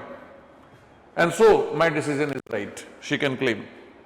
Then also one more point could be commitment to practices. I wrote 6 points, you can maintain 3, 4 are enough. These 2 are more important, these 3, ये 3 point आपने लिख दिया, more than enough. Because you have to take care of the word limit as well. Reinforce our commitment to best practices in procurement which aligns with the hospital's values and mission. ये बात लिखी, इसको elaborate करने के लिए एक line लिख दिया. Then the third question is, look at the question. In this case, how is medical ethics compromised with vested personal interest? If she would have chosen the brother, then that could have compromised the medical ethics. How? In order to answer this, what did I do? First, I explained what is medical ethics. As I'm already pointing out, it is a branch of applied ethics, so just write it. Medical ethics is a branch of applied ethics that focuses on moral principles and guidelines governing the practices of medicine and healthcare. ये तो तुमसे कोई भी ethics का, कोई ऐसा applied ethics का पूछे तो आप लिख सकते हैं. It is not being an expert of the field to write something on it. It's a very simple thing. It addresses a wide range of issues that arise in clinical practices, research and health policy. In this case, medical ethics are compromised when personal interests interfere with professional responsibilities. That is what conflict of interest is. If Sneha were to choose her brother's company, it could lead to, अगर उसने उसको choose किया होता तो उसके चलते क्या होता? Conflict of interest. Her personal relationship with the supplier could influence her judgment. It may lead to prioritizing family loyalty over the best interests of the hospital, which could have been wrong. Trust erosion. Favoritism could undermine trust among other vendors and staff. बाकी vendor को लगेगा कि अपने भाई को दे दिया, तो they will trust you further or not? Definitely not. Potentially harming the hospital's reputation and integrity. Quality in patient care. The selection of equipment should focus on quality and reliability, which may be compromised if decisions are influenced by personal ties rather than objective assessment. In this case, for example, even if her brother is giving best equipments, if this practice is justified, it is possible in other cases that can be compromised because the very merit and the process and the objectivity of the process is compromised. आप अपने भाई को दे रहे हो, भाई खराब भी सामान दे सकता है, आप कुछ बोल नहीं पाओगे. So if she would have compromised, these problems would have come into picture. If she would have compromised the medical ethics, these problems would have emerged. That is enough. Let's see the next question. This is not a big one. So first three were big ones. तो उसको balance करने के लिए बाकी तीन छोटे छोटे छोटे कर दिए. With the summer heat being exceptionally severe this year, the district has been facing severe water shortage. The district collector has been mobilizing his subordinate official to conserve the remaining water reserves for preventing the district from plunging into acute drinking water crisis. Along with an awareness campaign for conserving water, strict measures have been taken for stopping the over-exploitation of groundwater. Vigilance teams have been deployed to tour the village and find the farmers who are drawing water from deep borewells or from the river's reservoir for irrigation. The farmers are agitated by such actions. Why has a reason?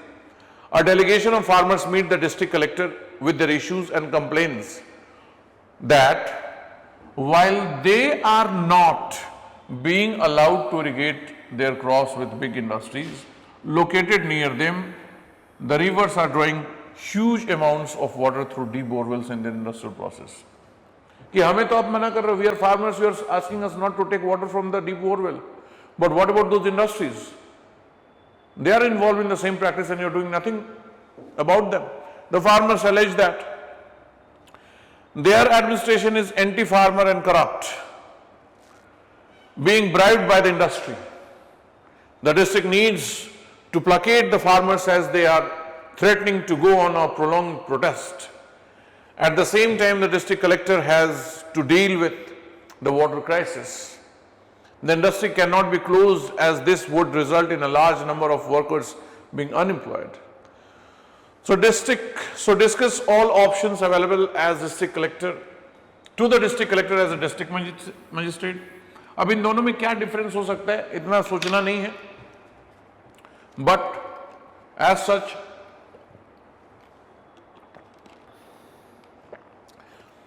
district collector is responsible for revenue, or mainly the land revenue, whereas district magistrate is responsible for law and order situation.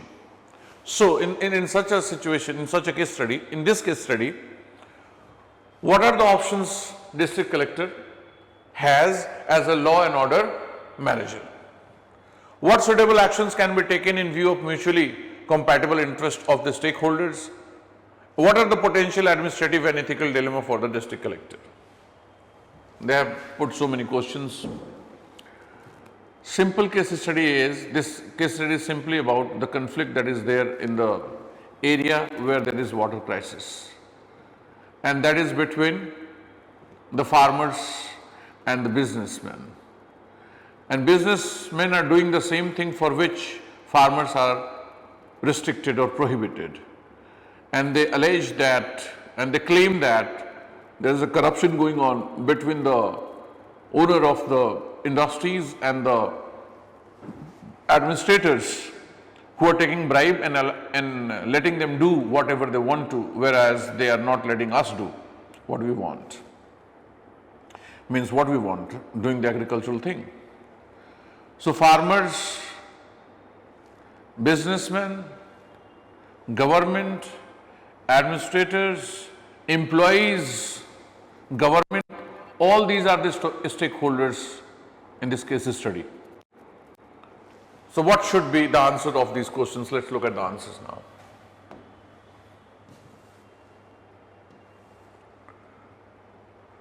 Discuss all options available to the district collector. First, engagement with farmers. Obviously, you have to persuade them.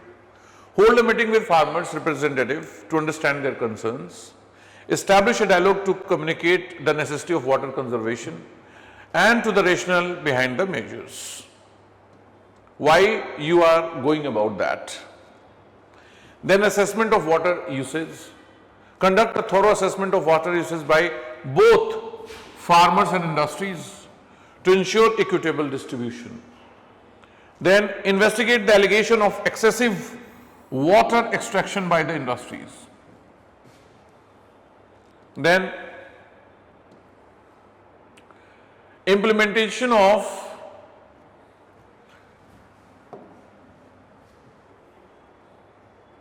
water allocation policy. Develop a fair water allocation plan that prioritize drinking water and essential agricultural needs. You cannot just give importance to industry, whereas the needs of farmers are ignored. That you cannot do. Introduce a system of monitoring water usage in agriculture industry, both. Then you can go about public awareness campaign also. Launch campaign to educate both farmers and industries on the importance of water conservation. Use local media and community meetings to spread awareness about responsible water usage or use. Then temporary water restriction. Consider implementing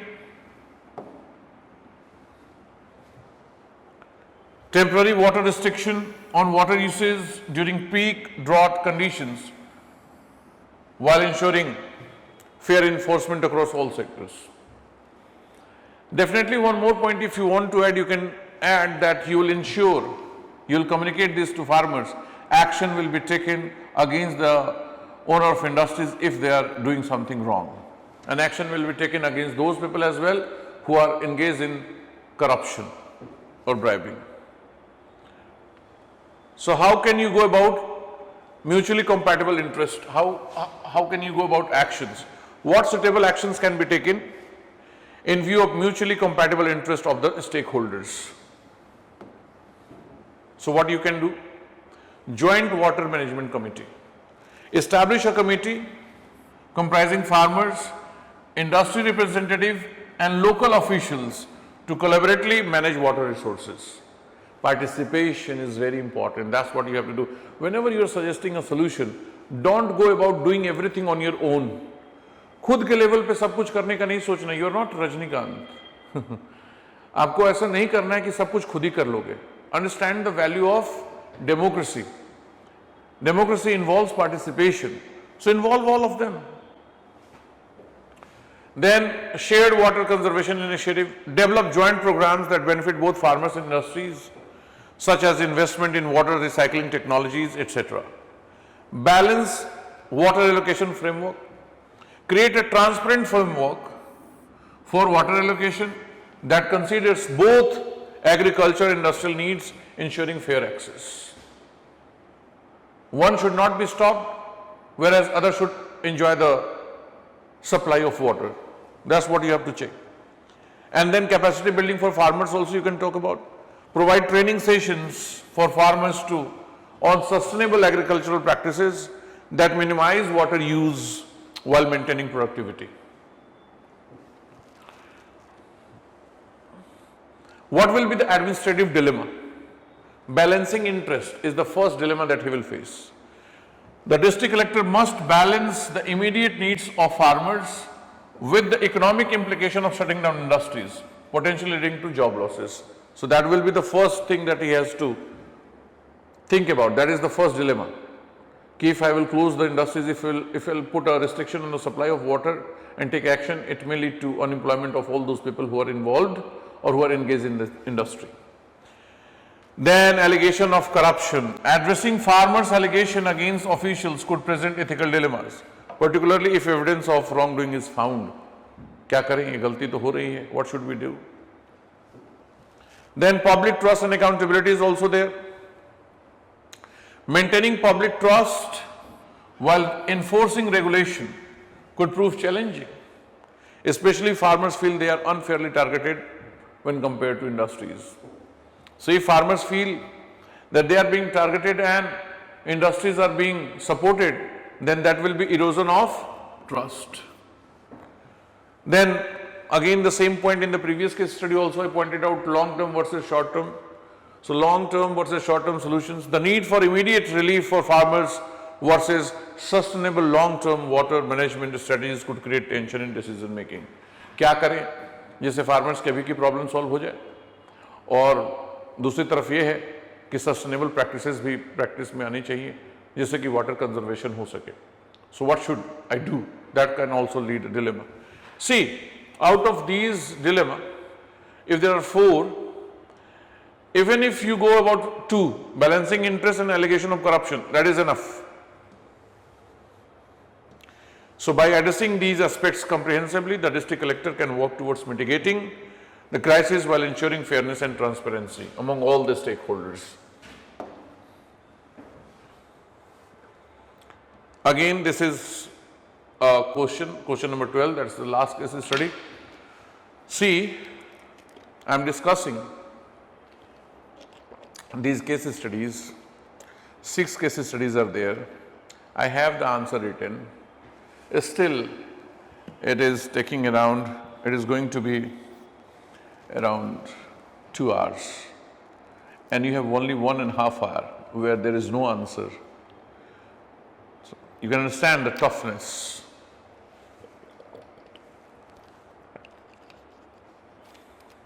One more thing, it is not necessary that in your examination you are going to write in this precise way. That is not accepted as well. Even I believe even rank 1 does not write like this. Why? Has a simple answer. I had time to think and reflect, and the help of artificial intelligence as well. So I wrote better answers. Even half of it can be represented in the examination, you will fetch wonderful marks, believe me. इस paper की खासियत है, not only this, all the papers that you are going to write in your mains, when somebody as a teacher like me is discussing questions, they will give you a very proper answer because they got time to think about it and provide and had experience and information as well. So their answers are going to be little sophisticated, more arranged, etc. Even if you represent half of it in the examination, you will fetch good marks. That's my point. मतलब आपको ये नहीं सोचना है कि ऐसा ही exactly लिखना मैं सीख जाऊं. That is not possible because it took time. और इसका हाफ भी अगर आप कर पाते हैं, you will fetch good marks. Main theme आपको पकड़ के चलना है. Let's look at this case study. Dr. Srinivasan is a senior scientist working for a reputed biotechnology company known for its cutting-edge research in pharmaceuticals. Dr. Srinivasan is heading a research team working on a new drug aimed at treating a rapidly spreading variant of a new viral infectious disease. आप इसको pandemic के दौर से भी relate करके देख सकते हैं. The disease has been rapidly spreading across the world and the cases reported in the country are increasing. There is a huge pressure on Dr. Srinivasan's team to expedite the trials for the drug as there is significant market for it. Expedite the trials because there is a significant market for it.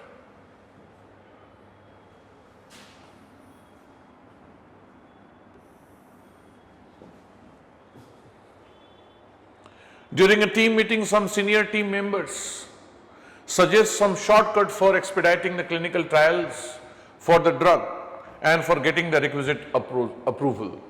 कुछ shortcut अपनाओ, जल्दी करो यार approval. दवाई बेचेंगे तब तो पैसा कमाएंगे. These include what they suggested. These include manipulating data to exclude some negative outcomes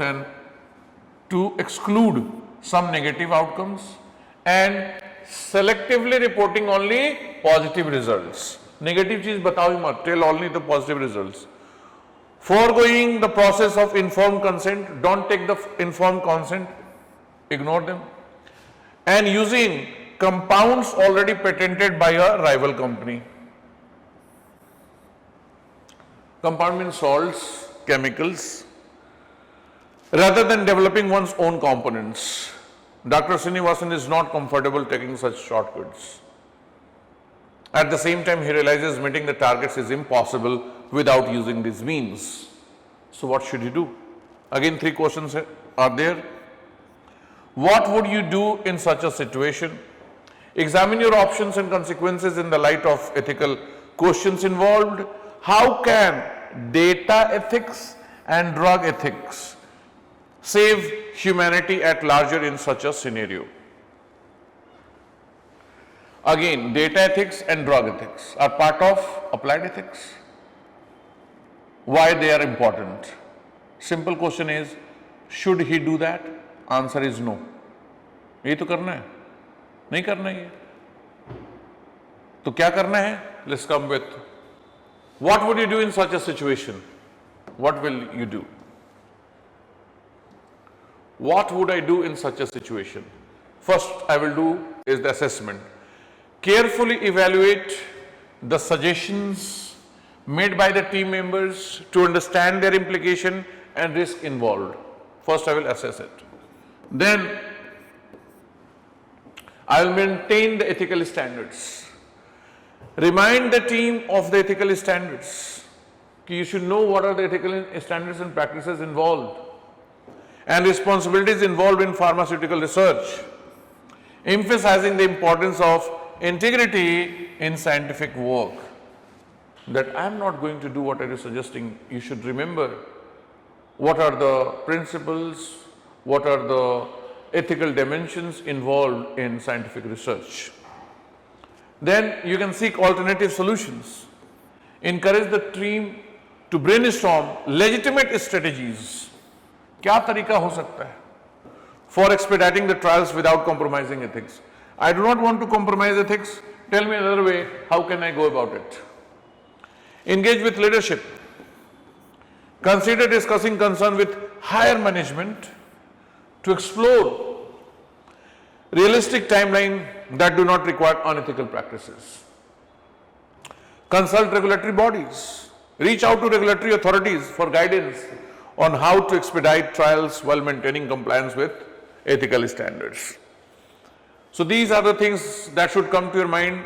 Even if 2, 3 points, 4 points are coming to your mind, it is okay. It is possible third won't come to you, but talking to your senior ones and talking to regulatory mechanism should be there in your answer.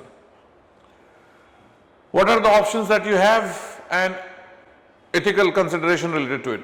Using shortcuts. If you go for using shortcuts, consequence will be this may lead to faster approval.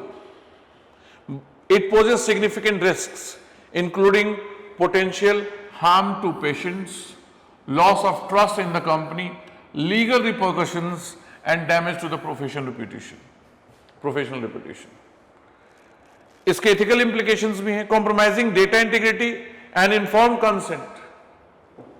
When you are compromising data integrity and you are not taking informed consent with the rival company, then it is violating the core ethical principle of honesty, respect for person and justice.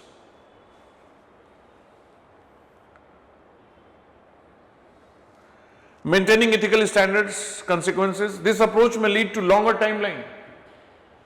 If you are maintaining ethical standards, that's one of the options. One is shortcut. Second option is when you are maintaining ethical standard. Then what will happen?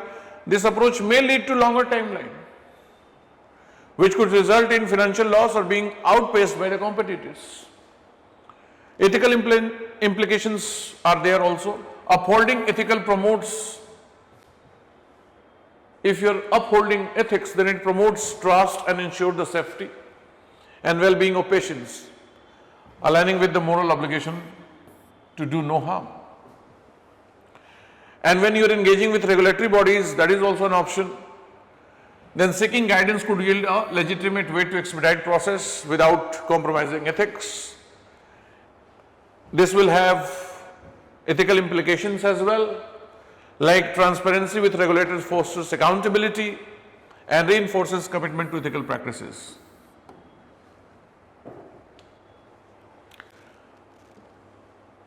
In this question, they ask a question which is related to it but not directly related to the question. What is it? How can data ethics and drug ethics save humanity at large in such a scenario? In all this scenario, how data ethics and drug ethics should be given importance.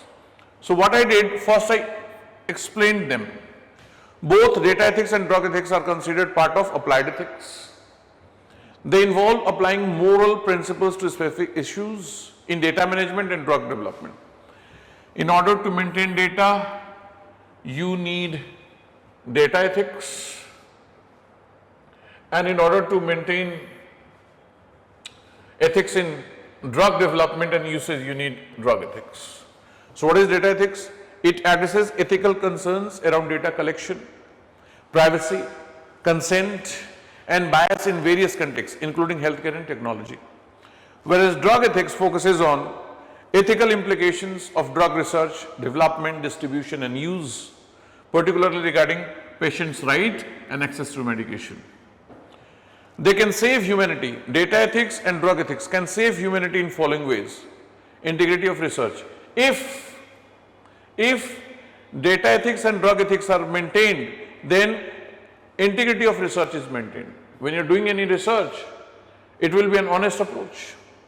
Upholding data ethics ensures that research findings are accurate and reliable, which is critical for developing safe and effective treatments. This integrity is vital for public health, especially in emergency. Trust in pharmaceutical industry. When data ethics and drug ethics are maintained, then trust also increases in pharmaceutical industry. By addressing two ethical standards, companies can foster trust among stakeholders, including healthcare professionals and patients. This is essential for public cooperation and adherence to medical guidance during health crisis. Then informed decision making. If you are maintaining data ethics and drug ethics, you are informing the person that we are taking help of your data, we are using your compound, then it will be informed decision making. Drug ethics emphasizes the importance of informed consent. You are not using any information of the rival company which has patented a product without telling the person. So informed consent is taken, ensuring that participants are fully aware of risk and benefits. This empowers individuals to make educated choices about their health. Long term, one more thing is there about informed consent. When you are doing trial, you should inform the person about the harms. If you hide all the negative results, then you are not getting informed consent. That is also a part of it, meaning of informed consent. Long-term implications. Ethical practices in drugs means medicine development, drug development, lead to sustainable and responsible innovation, reducing the likelihood of future health crisis caused by ineffective or harmful treatment. If you are not involving ethical practices in the development of drugs, then definitely you may develop something which may be harmful for the people.